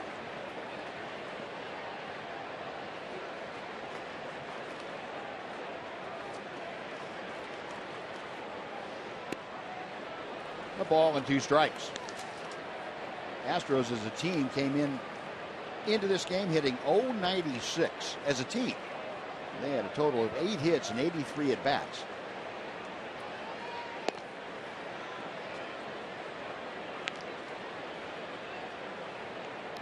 And a new left fielder, that's Delino DeShields, that has come into the ballgame for Ryan Rua. Man, what's going on? Well, I saw Matt Lucero, the assistant trainer, going out after Rua had been on base in the 4th inning, at the end of the inning, and checked with Rua, and Rua said apparently he was okay. I don't know what it was about, what it was concerning, but apparently whatever it was got to the point where he had to be taken out of the ballgame. 2 hopper to fielder. He will take it to the bag himself. That is out number 2. And let's check in with Jim Knox once again. Jim. All right, Buzz. Rangers home opener. A lot of great stories in the stands. McDonald family from Fort Worth, 4 strong. You've been taking Dad how many straight years? 14 years. 14 straight years for the home openers. And check out these cast of characters over here. How many home openers for you, little guy? 7. 7. And your goal is to get a selfie. All right, we'll work you out. How many for you? First one ever. Go Rangers! I'm very excited. You see, Tom, painted up. Of course, we got T-Hawk. How old is this little one? Just turned 1 year old. Starting memories today, right? Absolutely. All right, where's Fritz Dyker working the social media gig? So you're following people around. Where can they find this, Fritz? At FS Southwest, Instagram, Twitter, Facebook, and Snapchat. That's at FS Southwest. Come check us out for everything before the game, what Tag and Buzz, what Noxie are doing during the game. Everything you got it covered. Way to go, big guy. All right, good to have you guys out there. All right, Fritzy. I like his enthusiasm. Thanks, Jim. Yeah, that's a duo right there, boy. Noxie and Fritzy. To center field off the bat of Chris Carter. Going back, Jonas Martin. He'll play the carom. Throw him out. Here comes the 3. He's going to hold him to a long single. How about that? A 405-foot single for Chris Carter, who runs pretty well. I don't know that I've seen many of those in my career. Although it got to the wall pretty quick. It's not like it was a high fly. That was a rope right over Martin's head. I wish he went to second because he would have been out by about 10 feet. Martin knows he can't catch it, so he plays it nicely off the wall. And this would have been a 1-hop strike to second base. Yep. Well, Carter really didn't loaf. He's running as hard as he can. But he made the right choice going back to first base. Now that's the 6th hit of the afternoon for the Astros, and Kevin Gaddis right back behind the bag. Beltre to the second baseman Odor for the 4th. That'll do it. No runs, a hit. And 1 man left for the Astros. 5.5 in the books. Astros 2, Rangers nothing.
Sonic Slam Inning brought to you by Sonic.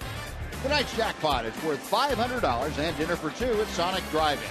Today, the Rangers are hitting for Darla Boyers from Albert.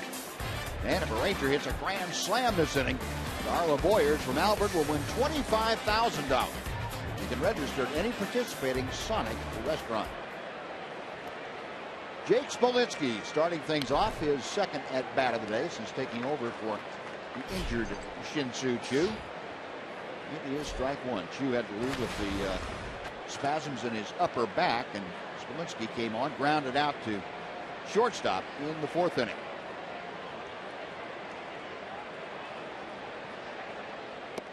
And McHugh misses low and inside. 1 ball, 1 strike. McHugh still under 70 pitches. He deals here to the first hitter in the 6th inning.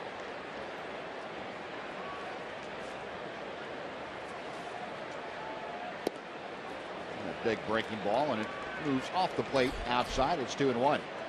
Roman Mendez getting loose in that Ranger bullpen.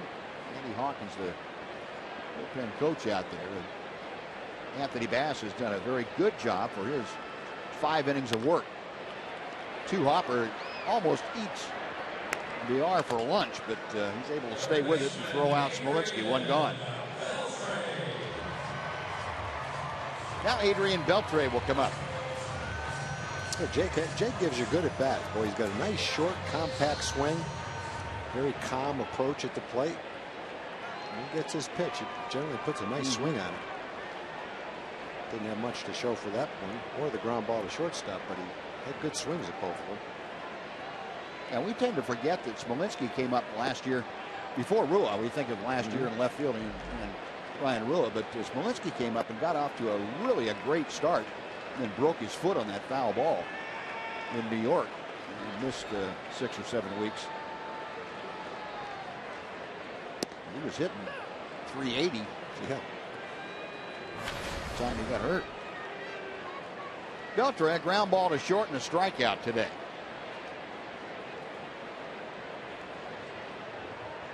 McHugh has struck out 4. He's walked a couple. Beltre right off the end of the bat as he again goes down to a knee. 1-2.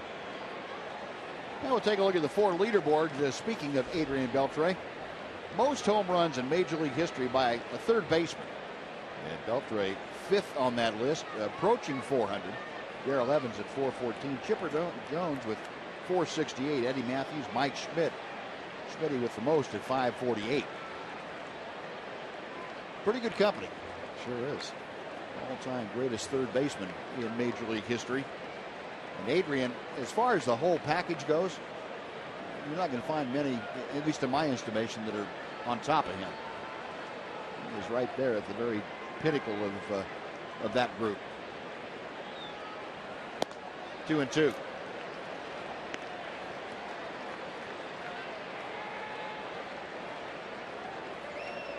Undoubtedly, the question will begin to circulate even more. Is Adrian Beltre Hall of Fame qualified? I don't think you get any argument from either of us. Not from us. Not from the people that had a chance to watch him. Pretty well hit to left field. Grossman back. He can't get it. 1 hop and off the wall. And into second with a rocket double. Adrian Beltre.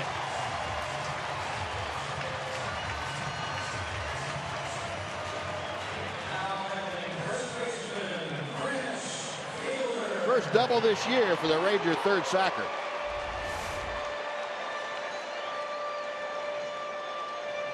It's not a terrible pitch. Although Adrian's a tough guy to pitch to, he hits pitches out all over the strike zone, high, low, in and out. The pitch is down and in, and he golfed it right straight over Grossman's head in left field. He's trying to get on the board, get something going here. Anthony Bass has come in and done a nice job in relief, only giving up a run in 5 innings. Giving the Rangers a chance to stay close and come back in this game. Reds fielder got that big slow breaking ball in the first pitch and had a rip at it. Fielder in these situations this year, 3 for 4 is all Pritz has done with runners in scoring position. The rest of the team 2 for 23. Off the end of the bat to right field, a base hit. Beltre had to stop to make sure it was going to fall, so he will advance only to third. And Prince Fielder with a looping drive to right for the back-to-back hits now. Double and a single. Rangers have runners at the corners for Delino DeShields. Well, they had Altuve playing out in right field, and Prince is able to line it just over his head and just in front of Springer. Definitely a well-placed line drive. It's hit right into the shift, but a little bit too high for Altuve.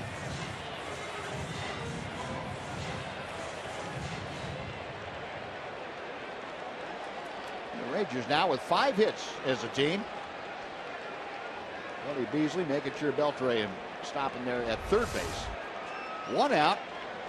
Delino DeShields for his second big league at bat had an infield single in his major league debut in Oakland on Wednesday night. Trying to bunt and bunts it foul, and that's not a bad idea. He was trying to push the ball to second base. You get runners at first and third like this. If you can push the ball at the second baseman, a couple things. You're probably going to score the run if you bunt it hard enough. And secondly, with DeShields' ability to run, very possibly can turn into a base hit. Yeah, if he was able to bunt that ball so Altuve had to field it, he was going to beat Carter to the bag. Yeah. So it would have been first and second with an RBI. Key is getting it by Carter at first base. Bunt it right hard to Carter, then he's not going to be able to get the runner coming in either. A big slow breaking ball just caught the inside. Now Delino down on the count, no balls, 2 strikes.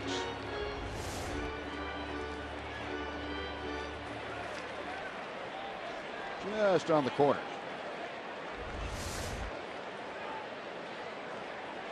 DeShields, the last 7 games of the spring, after he realized he had a real good chance to make the ball club, a .364 average.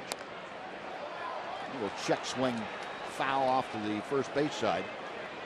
Delino, of course, a Rule 5 pick by the Rangers from the Astros. And with the Astros, he got as far as Double-A last year, Corpus Christi. With a .236 average at Double-A, his path to the big leagues was not going to be a quick one with Houston. So they took him off the 40-man roster, and Rangers gladly accepted him. High chopper, that'll get the run home. Fielder safe at second, and now he's tagged as he went around the bag. Altuve doing a little toe tap around the bag, never made contact, but Prince Fielder trying to get to second as quickly as possible, overran it. Well, he is out, but Beltre comes in to score. DeShields with the RBI. The Rangers have cut the lead in half. It's 2-1 Houston. Yeah, that's too bad. Rangers get a break right here when the throw is offline a little bit. I think Prince thought he was going to be out by 10 feet at second base, and so he didn't slide. If he slides, then he probably would have been safe, but he assumed he was out and didn't realize he was out till he got past the bag. Yeah, now here's an opportunity for DeShields to run. He didn't have that opportunity the other night in Oakland, but he does now. Got Mitch Moreland at the plate. Moreland 0 for 2, a couple of groundouts today. A 2-1 Astros lead. Rangers continuing to threaten here in the 6th. A pitch out. No action for DeShields.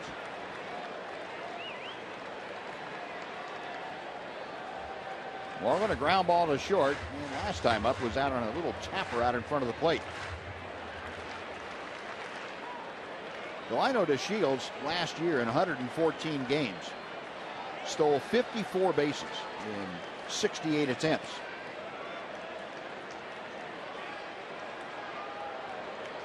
And McHugh very well aware of that fact, and he drives him back.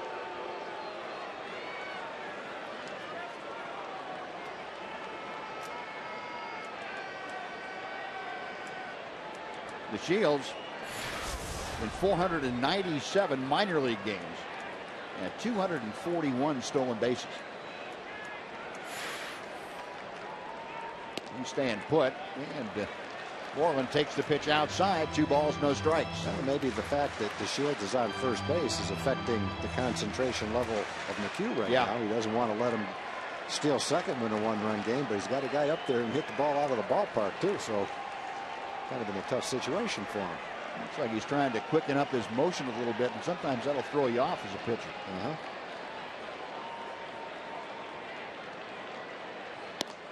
Here's a fastball for a strike. 2-1.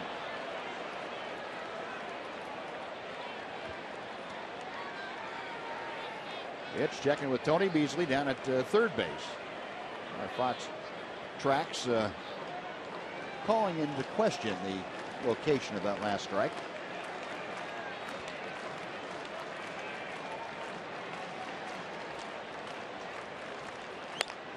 Hard hit, but right at Chris Carter at first. Stays with a tough hop and steps on the bag. That'll do it. Rangers do get a run on a couple of hits. They strand 1. After 6, it's the Astros 2 and the Rangers 1 on Fox Sports Southwest.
Derek Holland gave up the first inning home run to Jed Lowry. And then Holland had to leave the ball game. Got some stiffness in the back of his shoulder. Anthony Bass came on, and boy, some great defense by Anthony Bass, turning a bunt into a double play. Great diving stop. And on to second base, helping himself out, helping the ball club out. Bass, 5 innings of work, just 1 earned run, and he is finished for the day. But boy, hats off to Anthony Bass for his job. He is replaced by Roman Mendez. Big, tall right-hander, on for the 3rd time this spring. Mendez, a hard-throwing right-hander from the Dominican. A good split-fingered pitch. And he deals strike 1 to Jonathan Villar. Yesterday, there's 12 pitches needed to work a scoreless inning against Oakland. To left field, and Delino DeShields drifts back underneath it. 1 gone as Villar flies out. He is 0 for 2 now officially with a walk. Going to bring up Jason Castro. Mendez, 6'3", listed about 235 pounds. He's very solidly put together. And a good arm. Ranger fans remember last year when he came to the big leagues, 30 ball games, and struck out 22 in 33 innings. Opponents had just 174 against him.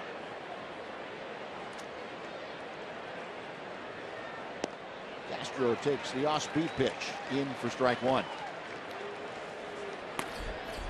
That Nishek, the submarining right-hander, is loosening in the Astros bullpen. That's part of the team for the Astros that has been much improved since last year. Neshek, a big part of that.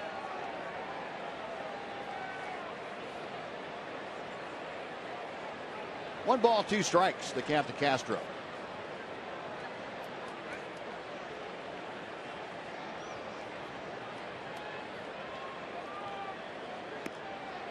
Now 2-2. Now Castro's another guy that in the Astro lineup has a little bit of power, but he strikes out a little bit too. He struck out 151 times last year, only hit 222. Hit 14 home runs. Got him swinging. There's another one. Mendez retires the first two he faces. Now he'll work against Robbie Grossman. Two guys. Folks, the Hyundai Club is one of the most modern spaces out here at Globe Life Park. Overlooking center field, the Hyundai Club has sweeping views of the ballpark and features an inclusive buffet and bar. Individual tickets in the Hyundai Club are available for tomorrow and Sunday against these Astros, and again on Monday, April 13th, when the Angels come into town. Visit TexasRangers.com/Hyundai Club to get your seats. Robbie Grossman had the RBI double that now stands as the difference in this ball game. That was back in the 5th inning. It's Mendez's second pitch low. It's 2 balls, no strikes.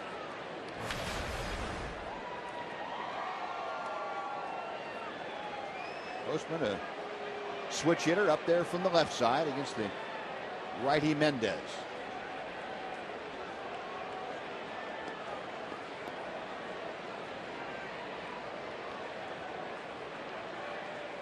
Astros 2 runs on 6 hits. Rangers 1 run on 5 hits.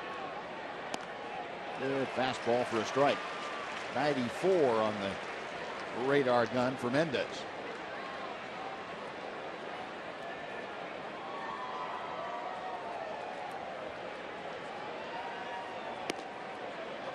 And ball 3 sails high. If Grossman continues this 7th inning, Jake Marisnik, center fielder for the Astros, would come to the plate.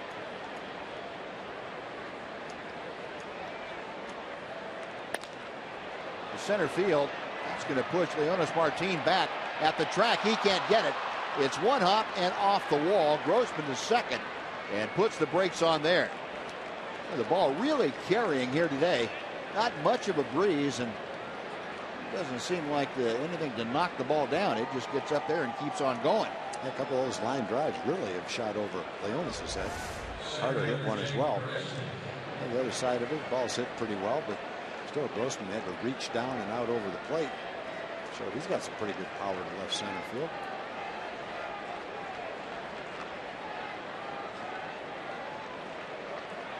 Well, the 7th Astro hit of the afternoon.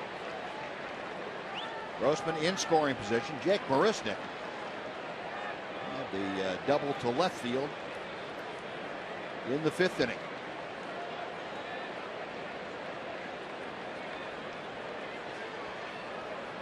Rougned Odor trying to sneak in behind Robbie Grossman out there. And Grossman would have none of it. Rangers have already picked off 1 run this afternoon. Derek Holland picked off Jose Altuve in the 1st inning at second base. 1 ball, no strikes. Marisnik came over from the Miami Marlins. It was last July.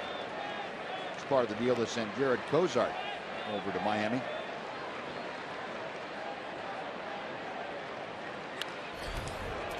One ball, 1 strike.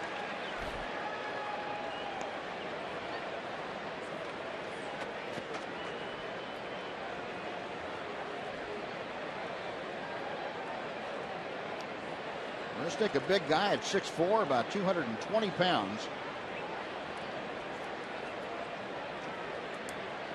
Originally selected by the Blue Jays back in 2009.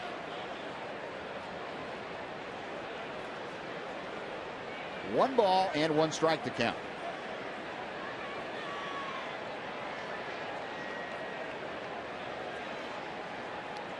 Grossman establishes lead at second base.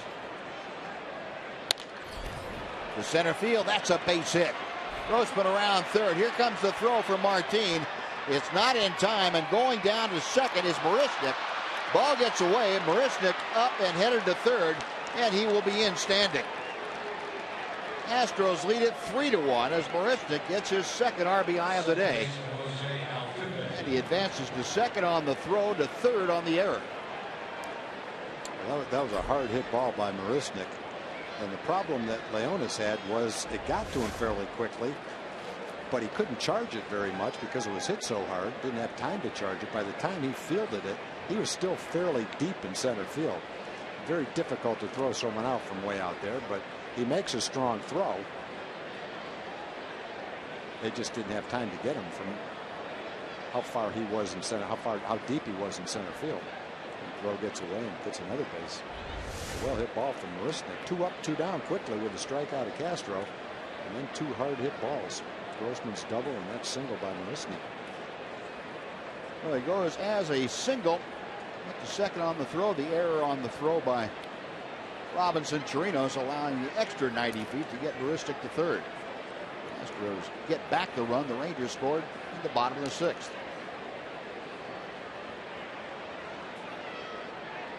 Jose Altuve takes the off-speed pitch in and over. Now the cold hard fact brought to you by Clean Crisp Coors Light. Jose Altuve, a .341 average last year, led the major leagues. And Altuve, the first player in Astros history to win a batting title. Astros in existence since 1962.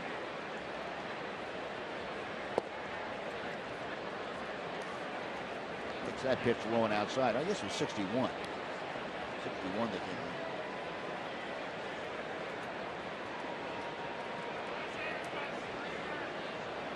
Mendez trying to put a capper on this inning.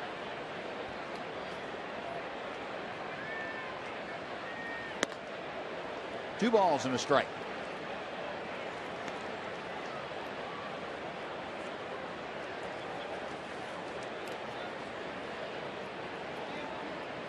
And along with winning the batting title, he was also the American League Silver Slugger Award winner. And he was an All-Star last year. Second time that the diminutive second baseman had been at the Midsummer Classic. That will peel off over the Ranger dugout back about 5 rows. And the count evens at 2 balls, 2 strikes.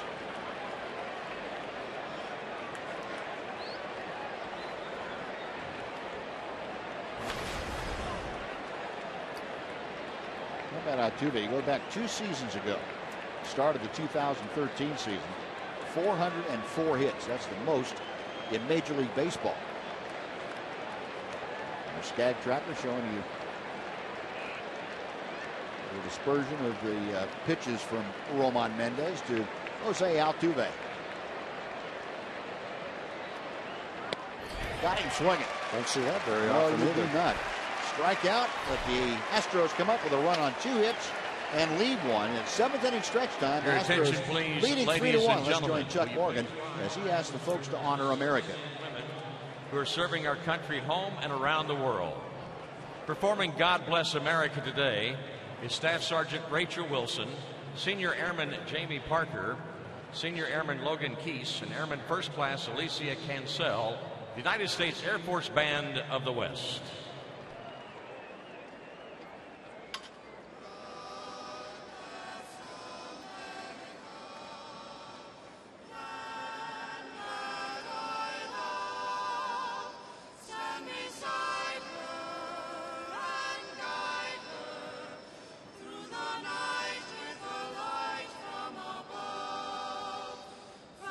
Mountains to the prairies, to the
Prior to the game, a big day. President George W. Bush and retired Staff Sergeant Nicholas Bradley throwing out that first pitch. And the Staff Sergeant is standing by with Emily Jones. Em? Buzz, thank you very much. Staff Sergeant Nick Bradley, you've won a Purple Heart. You were named Airman of the Year. Where does this rank on moments in your life? Oh, it's definitely up there with them both. It really is. This is such an honor to get to come out and do this. It's amazing. You're part of the Wounded Warriors program. Just talk about how that's been beneficial to you in your time since retiring. Well, since I retired, getting in with the Bush Center and everything that they do, it's actually how I met my fiance. So because of that, me and her met, and then I moved here to Texas. So it's been a huge part in my transition since the military and into civilian life. And you were wounded while Correct. serving, and you've had 16 surgeries since then, continue to undergo rehab. How important are events like this, are things like this that continue to help you get acclimated back into the swing of things as far as normal life? Oh, it's key. These are vital to my recovery and success. I mean, it's very therapeutic to get to come out and do this stuff, especially when your former commander-in-chief comes out and does it with you. You've prompted my next question. How cool was that to have him right by your side as you threw out the first pitch? It's speechless. There's no words to describe that feeling. When he walks out there with me, it's amazing is what it is. And pretty cool, too, that you were throwing to a guy in Bobby Jones that also served our country in Vietnam. Absolutely. I mean, anytime you get to do anything with another veteran is amazing.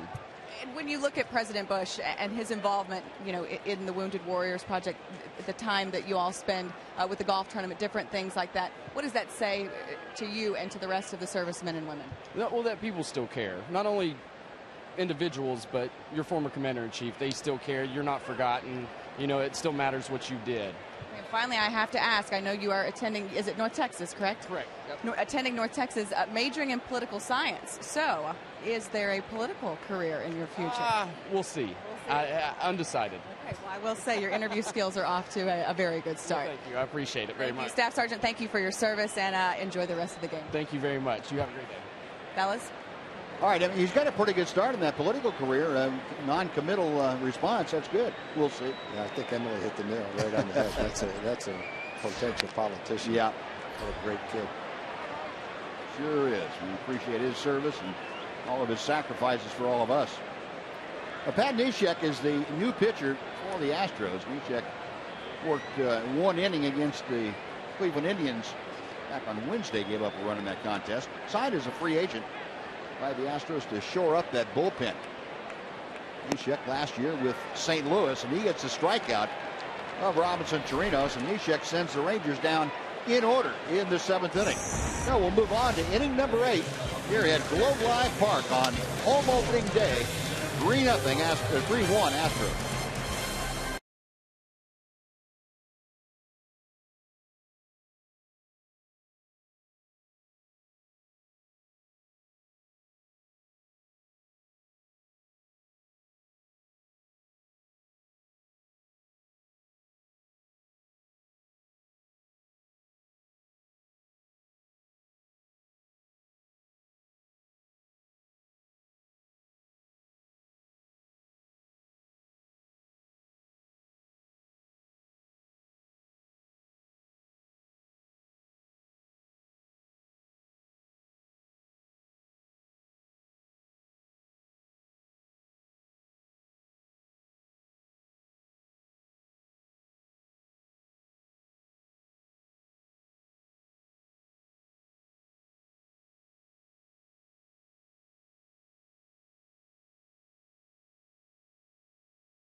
Welcome back to Globe Life Park. Buzz and Tom, time for the progressive fan of the game. How about Mitchell Jones, 87 years young, World War II veteran, was on the ship, they tell me, that tested the atomic bomb, and a big-time Ranger fan, went to the Rangers home opener back in 1972. Congratulations, progressive fan of the game. Shirt, congratulations. Anything you'd like to say, Mitchell? Well, thank you very much, Jim. I would like to thank my oldest son, Craig, and his wife Diane for being so gracious and unselfish to get me to the game today. Yeah, you're sitting in a suite, and you also got a Secret Service guy down there. Who's the cowboy? But I have many fond memories of Ranger openers, as well as some of the closing games where my older brother actually won the fan contest for a trip to Hawaii. Well, you're not going to Hawaii, but you do get the T-shirt. Congratulations, Mitchell. Good to have you out here. Great to have your family and friends, and also the Secret Service guy down there. Appreciate it. Thank you, Mitchell. Thank you, Jim. All right.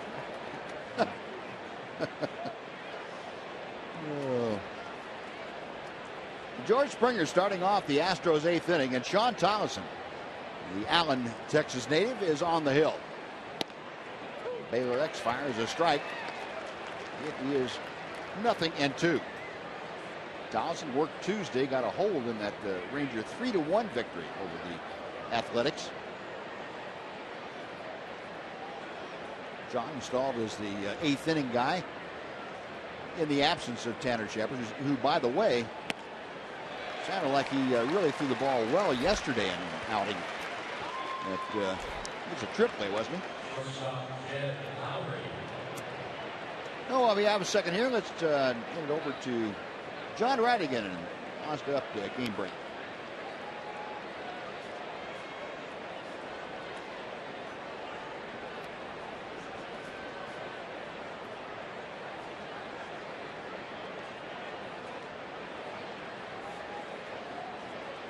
Wow. Poor Minnesota was the team they swept 3 straight games. They got one run, that one unearned run. Well, that's all without Justin Verlander, too.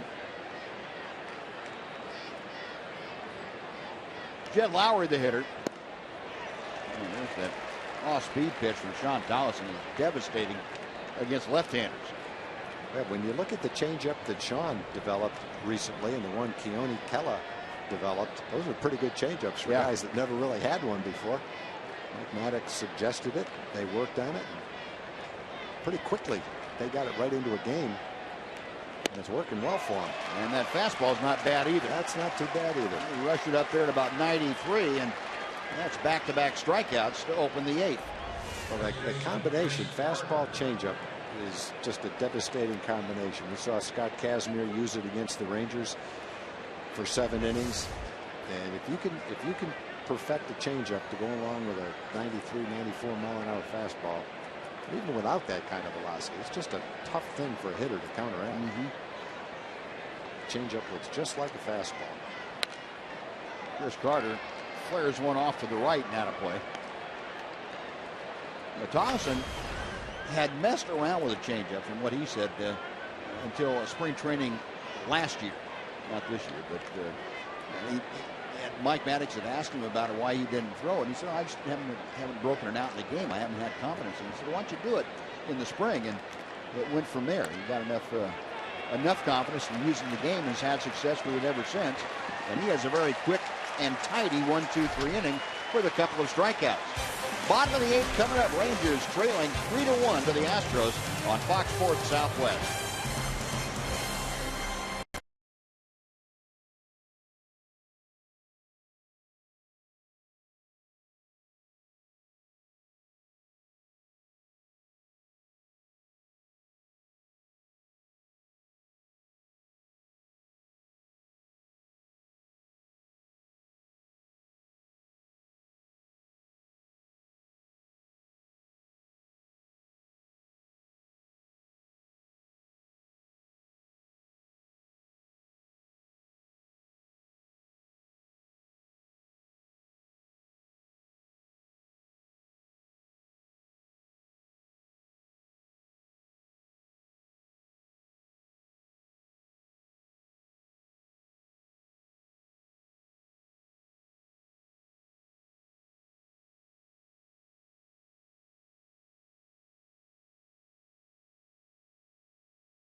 Well, fans, Sunday, that's April the 12th, Rangers play their third home game of the season against these Astros. And the first 15,000 fans in attendance also get a red Rangers cap. That's courtesy of AT&T.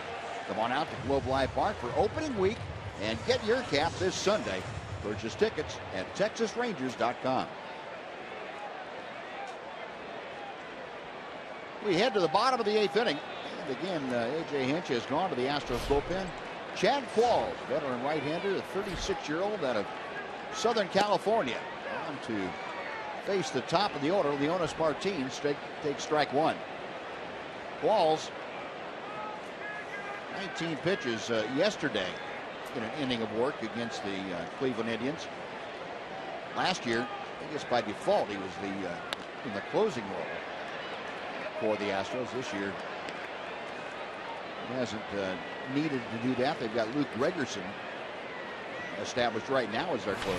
Qualls, kind of the 8th inning guy. He and Neshek, who you just saw in the 7th, divvying up the important innings before you get to the closer.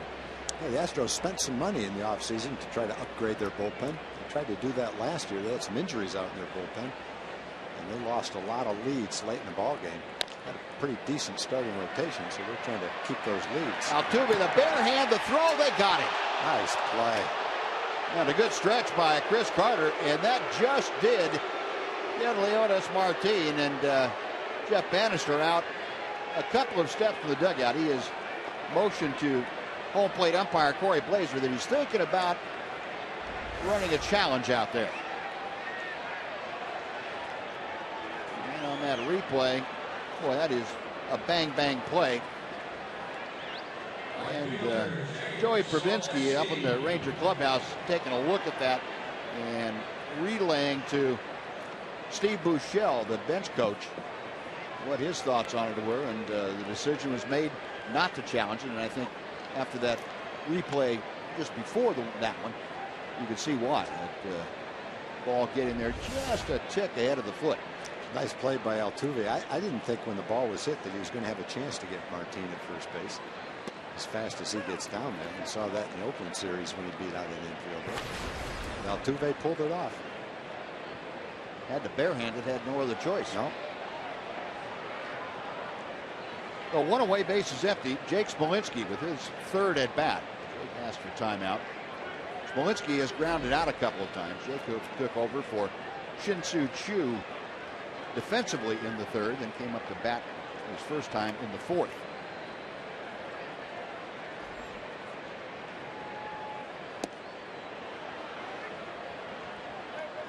No balls and 2 strikes. The Rangers have had 3 players leave. If you look at Neftali Feliz, leave today because of either injury or illness. And that Shin-Soo Choo, Derek Holland, the starter, and Ryan Rua all started the game and have had to leave for one reason or another. Hopefully that's not starting a trend. Yeah, it's pretty bad this early in the season to lose guys. What a shame for Derek Holland. Yeah. Worked back from a minor thing in spring training. Didn't seem to be anything serious. Had a nice tune-up, 94 pitch tune-up before this start, so he was ready to go. He was stretched out, feeling great, and right off the bat. Hopefully it won't be anything serious. Probably know a little bit more about that tomorrow. Walls with a 1-2 pitch.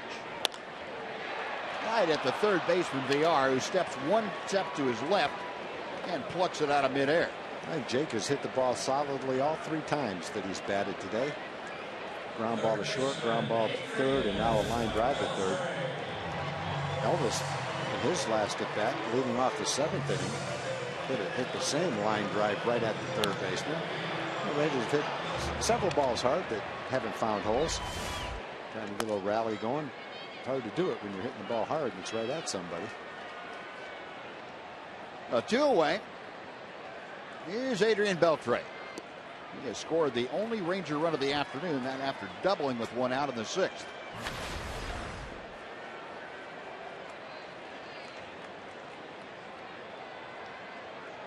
Beltre, the average at 158 now, and nothing unusual for Adrian to be off to a rather slow start in April.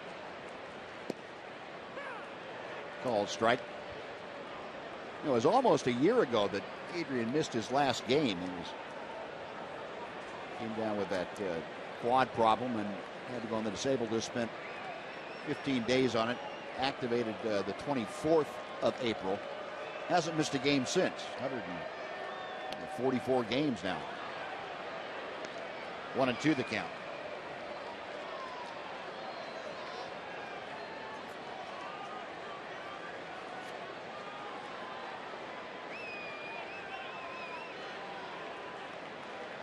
Walls okay is the sign. The big right-hander sets. Everybody pointing to first base, and that woke up Jeff Nelson down there. He said, no swing. And everybody pointing down there. Adrian, Corey Blazer, Jason Castro, the only one not pointing. That's the one you don't want. You don't want the umpire behind home plate to rule that you didn't swing, then ask him to get help, and then have the guy at first base say, "Yes, you did." We went around that time. Qualls gets the strikeout. The bullpen for the Astros has sent 6 Rangers down in a row. We're going to the 9th inning. 3-1 Houston on Fox Sports Southwest.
Get you set for game 2 of this 3-game series against the Houston Astros. It will be Roberto Hernandez going for the Astros. Rangers have had some success against him, and pitching for the home team will be Yovani Gallardo, making his first start here at Globe Life Park in Arlington in a Rangers uniform. He has fared quite well against the Houston Astros, so hopefully these numbers will bear true tomorrow. Yovani Gallardo obviously looking to better his season opening performance in Oakland with his first home start of the year. Fellas. All right, Em. Yeah, we will look forward to that. First of all, though, we've got to find a way to get the Rangers to come back in this ball game of 1 inning to do it. Neftali Feliz is going to try to keep the Astros off the scoreboard. Feliz got his first save of the year, the Rangers' first win of the year on Tuesday night in Oakland. And he deals ball 1 to Evan Gattis.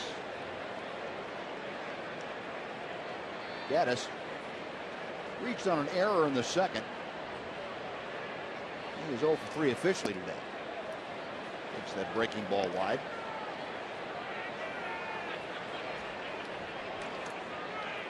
Neftali in that outing in Oakland, just 11 pitches. He looked very sharp.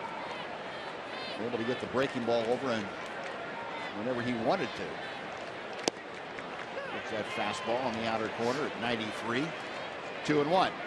If nothing can come in, we talk so much about his velocity, but if he can come in and have his fastball 92, 93, his other pitches have improved to the point where he can still do a standout job as a closer. There's a pretty good slider. That's gotten better and better. Evan Gattis would attest to that after the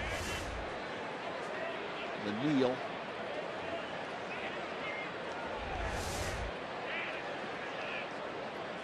Phillies ready for the 2-2. Got him swinging. Evan Gattis now has 9 strikeouts in just 15 at bats. 1 gone for Jonathan VR. Yeah, the slider kind of set up that fastball on the outside corner. Evan was a little bit late on that one. Pretty much the same location as the slider. This one was about 10 miles an hour faster than the other one.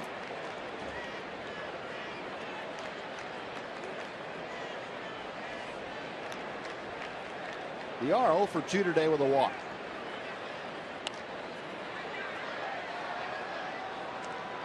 You're talking about the strikeouts, Tom, for the Astros. I remember a couple of years ago, the Rangers went into the opening series. John Easton struck out, I think it was 42 or 43 in that 3-game series. Set the all-time record for the Astros. And they had struck out almost that many times in the 3 games against Cleveland. They struck out 36. Did they? Yeah. And there had been a lot of talk about, gee, how can they strike out that much? They've got an improved offense. Well, that's nothing. Go back a couple of years and look at what they did then. Well, they might have an improved offense. Doesn't mean they're not going to strike out a lot. That's right. And you got guys that strike out as much as that. They're not all of a sudden going to become contact hitters. Nice play by Elvis. 2 gone. We need to bring up Jason Castro. Luke Gregerson, the closer for the Astros, getting ready.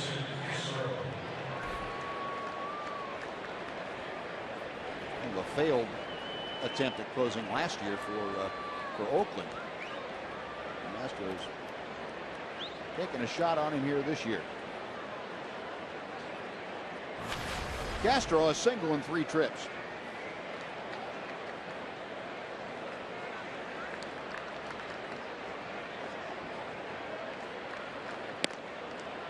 And that pitch just off the outside corner for ball 1.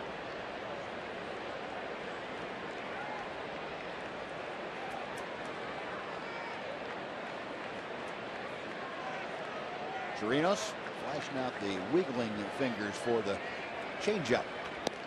And he gets it just off the outside. 2-0.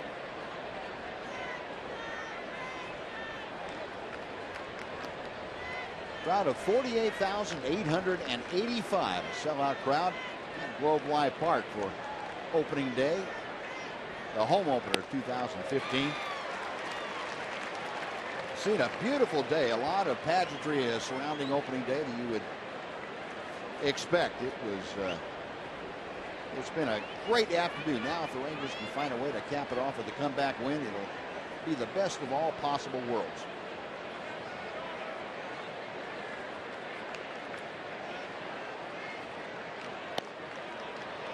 Fastball just off the outside. It's 3-1.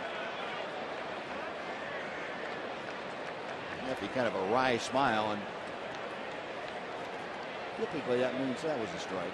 That's what you're saying. Yeah, that's what you're saying. I don't know if it was or not, but that's what you're thinking. Yeah.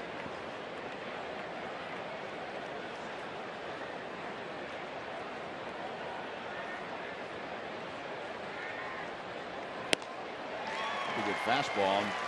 Got it up. Castro not able to get on top of it. Yeah, you could tell when the guy's got a 3-1 count. He's looking fastball all the way. That 93-mile-an-hour fastball was plenty of fastball to get right by him. Well, full count. Phillies trying to deal with Castro. If he loses him, Colby Rasmus, the new left fielder, would come up. Payoff pitch. Just missed the outside corner, and ball 4 allows Castro to reach. And the Phillies thought he had a couple pretty close to that outside corner at the knees. Former catcher Jeff Bannister probably would have had a couple of words to say to the umpire in support of this pitcher had he been back there.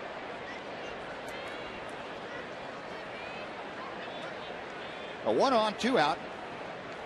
Colby Rasmus steps to the plate.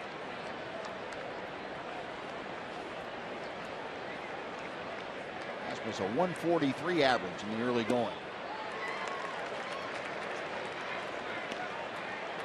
Rasmus has been around for a while. He always gets a chance. He's never really broken out like people thought he would. But he's a center. He can play center field. He's got an excellent arm. He runs well. He's got power. He's got all the tools. But he just hasn't quite put it together. He has several years where he's hit 20 home runs. But he's always been a big strikeout guy. Walks about a little bit less than average. And his career, you know, he's about a 240, 250 hitter. But because of his tools, he's always going to have a place to play. And teams are willing to take a chance because if he puts it together, those tools could make him a really frontline player. Yeah. Just hasn't quite gotten there yet. Astros went out on a limb and signed him, according to some people, and in the offseason to a pretty good sized free agent contract. 9 to 10 million or so. Whoa. Toronto had him for 3 years. Got him in a trade from St. Louis. And Rasmus did exactly what you're talking about, Tom. 23 home runs, 22 home runs. Drove in right around 70. Yep.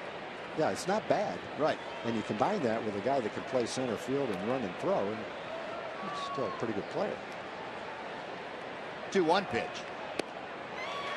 But he'll fit right in with the strikeout totals with the Astros because he'll punch out a few times too. He's had a high of 149 with Toronto.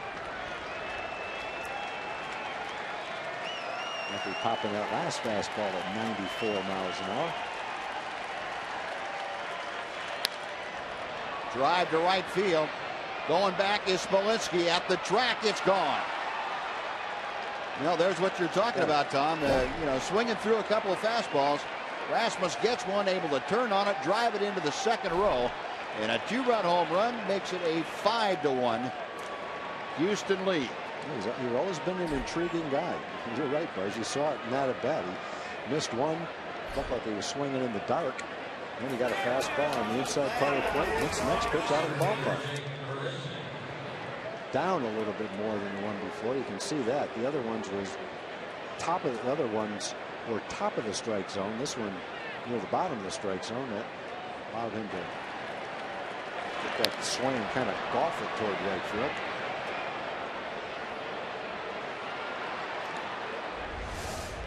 Mike Maddox out there to talk to his closer, Neffy Feliz. See if he can get him refocused to get Marisnik and get out of this inning.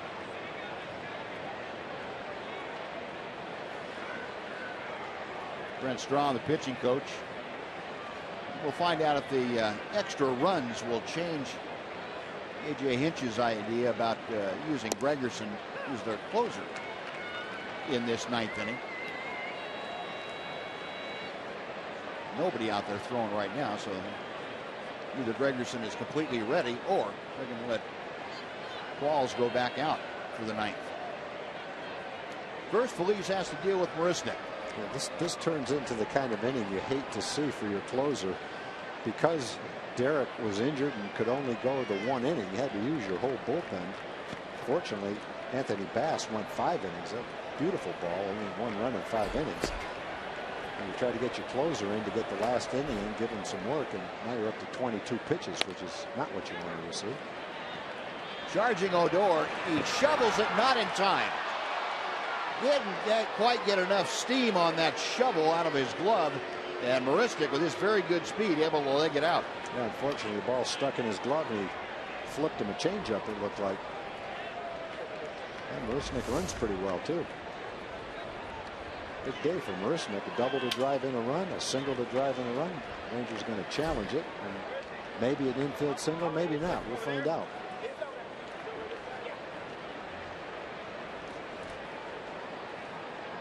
Get a good look at the slow motion replay of that shovel out of the glove.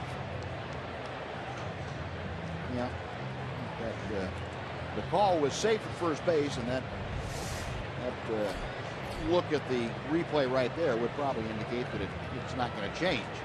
But enough close calls that Jeff Banner said, well, let's use that thing and see what happens. You get the crew chief, Jeff Nelson, is the first base umpire. He, along with Laz Diaz, putting the headsets on, getting in touch with the replay command center back in New York.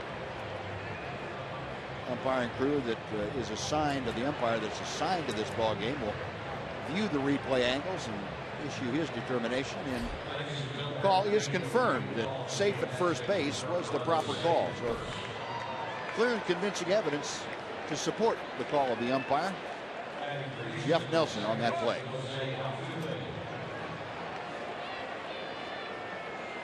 And what that allowed was enough time for Phil Klein to get himself ready. And Jeff Bannister able to go out now and take the ball from Neftali Feliz to prevent him from having to throw any more pitches. So Feliz goes 2/3 of an inning, gets the first 2 outs relatively simply, and gives up a 2-run home run and an infield single, and he is gone. So we'll take a timeout. We'll tell you about Phil Klein when we come back. The Astros leading 5-1.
Arlington, welcome back to Rangers Baseball. John Radigan here in the Captain Morgan Club.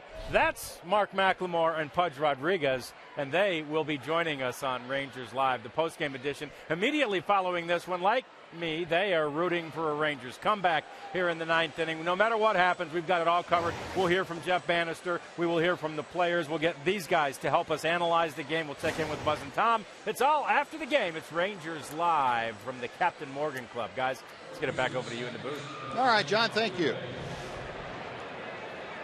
The big, tall right-hander Phil Klein on now to see if he can get the final out of this 9th inning. He'll face Jose Altuve. Phil Klein worked on Wednesday in Oakland, his last time out there, worked an inning, shutout baseball. That was his second appearance. And he got roughed up the first time out. Got it back on track. And he's trying to get Altuve now to end this 9th inning. Marisnick on the move. The pitch is high. The throw is not in time. That would have taken a dead perfect throw on the bag, and it wasn't far off. But Marisnick just able to beat the tag by Elvis. And Marisnick has some pretty good tools to work with, too. He's had a good day at the bottom of the order with 3 hits. So he's got a little bit of speed, too, stealing the base.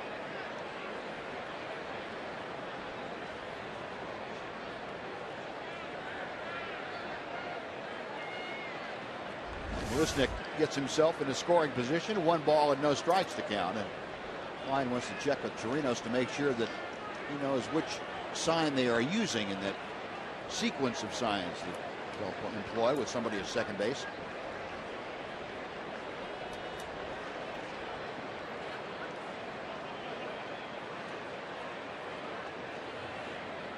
Phil Klein this spring appeared in 9 games at the Major League level, A games.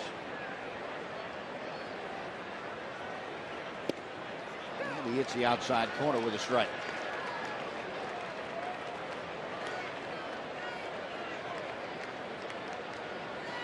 Altuve 1 for 4 today.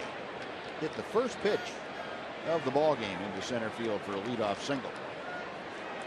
Got picked off second base by the starter Derek Holland. Pops one up. And that's going to be out of the reach of everyone on top of the roof of the Ranger dugout.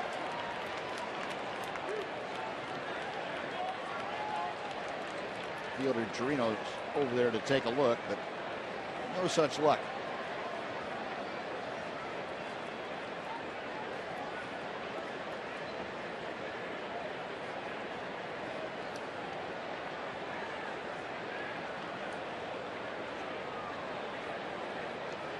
Two-way back in. Maristic establishing his lead at second base as Klein studies the signs.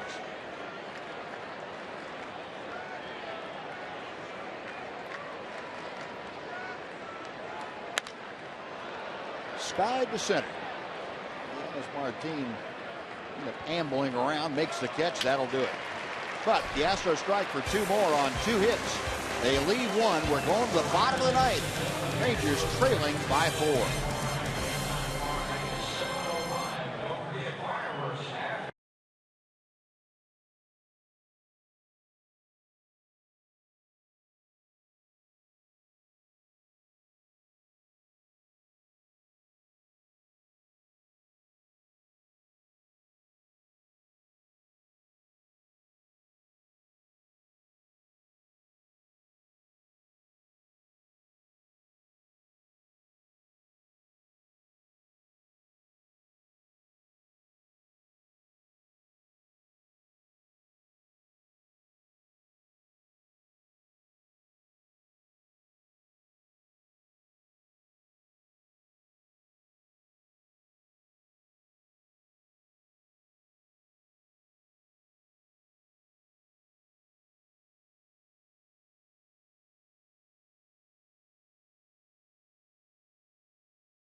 On Fox Sports Southwest is brought to you by Southwest Airlines. Book your low fare now at southwest.com.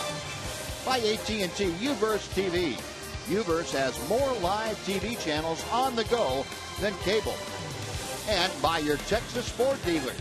The EcoBoost Challenge is on at your Texas Ford dealer. Get to your best in Texas Ford dealer today. Now, Luke Gregerson is indeed into the ball game. A.J. Hinch, despite having a 4-run lead now, brings his closer in a non-save situation. Gregerson will face Prince Fielder, Delino DeShields, and Mitch Moreland. First three scheduled. Gregerson warming up while it was a save situation. Turned into a non-save situation, and since he was warmed up, he stuck with him to come into this situation anyway. He does have a save in the Astros win against Cleveland. And he's a veteran guy, been a late inning guy, not always a closer, but a late inning guy for a long time. Gregerson, originally a 28th round pick by the Cardinals back in 2006, and he deals low and in to Fielder. Prince today 2 for 3. Well, he is continuing his hot hitting, and he has enjoyed hitting against Gregerson. 4 for 4. Chops that pitch foul, and that evens the count at a ball and a strike. Gregerson, a Chicago native, went to St. Xavier University on Chicago's south side.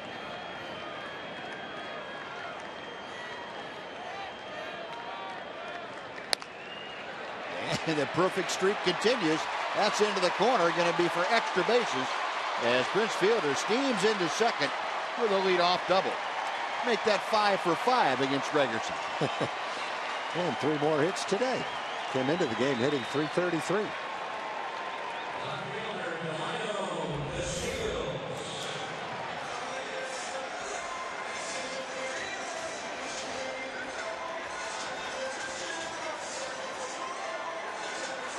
Fielder going down and getting that off-speed pitch and finding empty spaces right down the line. And he's going to be replaced at second base by Adam Rosales, who will come in as a pinch runner.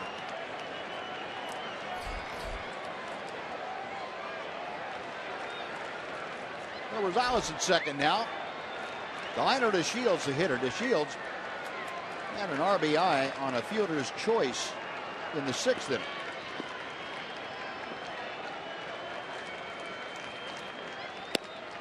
Gregerson nails down the outside corner. Mentioned Gregerson last year working for Oakland. He ended up going 5-5 in 72 ball games. 2.12 ERA. He had 3 saves. They originally had hoped that they could use him as a closer.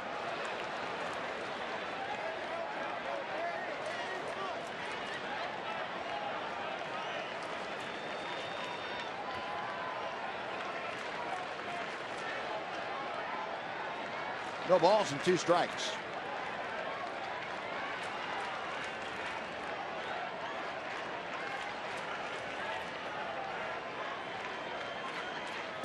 Got him swinging. Really tough sliders from Luke Gregerson for the strikeout. Yeah, tough sliders, and you know, a young hitter who hasn't seen him before makes it even tougher. This guy's made a pretty good living as a relief pitcher, throwing that slider down on the way to the right-hand hitters. And Delino getting his first look at Luke Gregerson was not an easy opportunity. Now Mitch Moreland comes up. Moreland's had a little bit of experience against Gregerson, 1 for 2. Mitch today 0 for 3. All 3 times is grounded out. Rosales still at second. And Mitch chopping that foul. It's 0-1.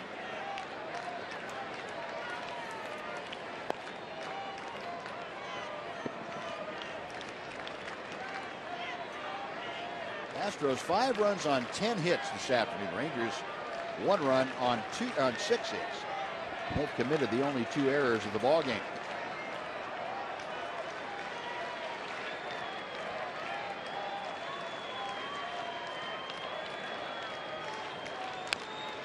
Nothing in 2. In case you haven't been with us the entire game, Derek Holland did start, but he had to leave after 1 inning. He gave up the home run to Jed Lowry in the 1st inning, and after the inning, the clubhouse and never came out. He had some stiffness in the back of his left shoulder. And a couple of innings later, Shin-Soo Choo, who had started the game, developed back spasms in his upper back, and he had to be removed from the game. That's right down the line, kicking it around as Carter now feeding Gregerson just in time to get Moreland. On to third goes Rosales, but he's there with 2 outs. Yeah, last 2 times up, Mitch has hit essentially the same ball, a hard hit ball right down the line. One time Carter was holding the runner on and was right there to catch it at the bag. This time he's guarding the line and makes the play just in time.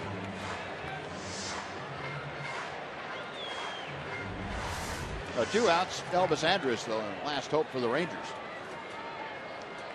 And to finish off the injury updates, Ryan Rua started in left field, and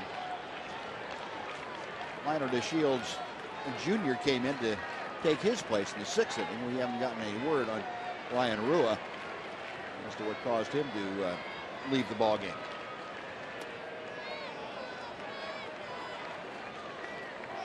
Elvis hit the ball hard today. He has 1 hit to show for it in 3 attempts, but hit the ball hard to center for a single in the 3rd. Hit the ball hard on a line to 3rd in the 7th inning.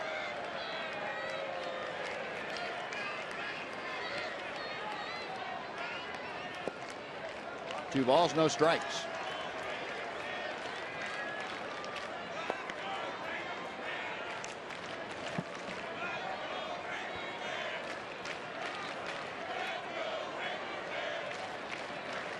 Gregerson taking his time, walking back behind the mound to rub up the baseball.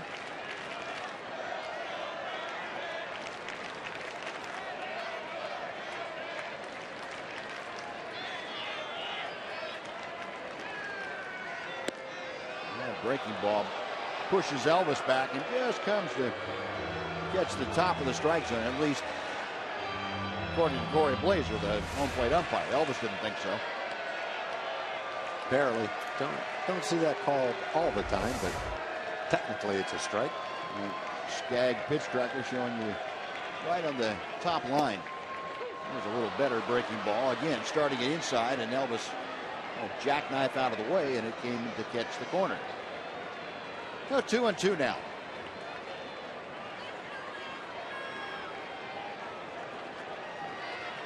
Luke Gregerson back to the plate. Couldn't entice Elvis into swinging. The count is now full. If Elvis is able to get aboard, I think your second baseman, Ruben Odor, would get a shot at Gregerson.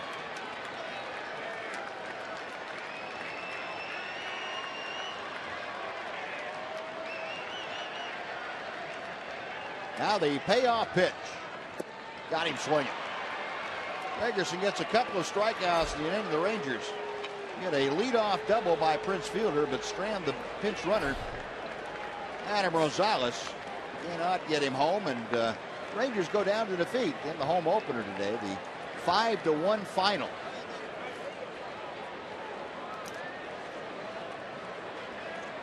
Astros 5 runs on 10 hits. Rangers 1 run on 6 hits. As Derek Holland takes the loss, just 1 inning of work. Meanwhile, Colin McHugh got the W. Our THU Energy power player is Colin McHugh this afternoon. He was outstanding. 6 innings of work, 5 hits, 1 earned run, 2 walks, and 4 strikeouts for McHugh. Well, he used all his pitches. He had an effective fastball, really good curveball, threw some sliders and a couple of changeups. Rangers had a couple of opportunities against him. They hit a couple of balls hard that were caught, but overall, Colin McHugh was in pretty good control for 6 innings today, giving up only 1 run. Yeah, 5-1 the final. John Radigan, Mac, and Pudge will be back to wrap things up for you from the Captain Morgan Club right after this on Fox Sports Southwest.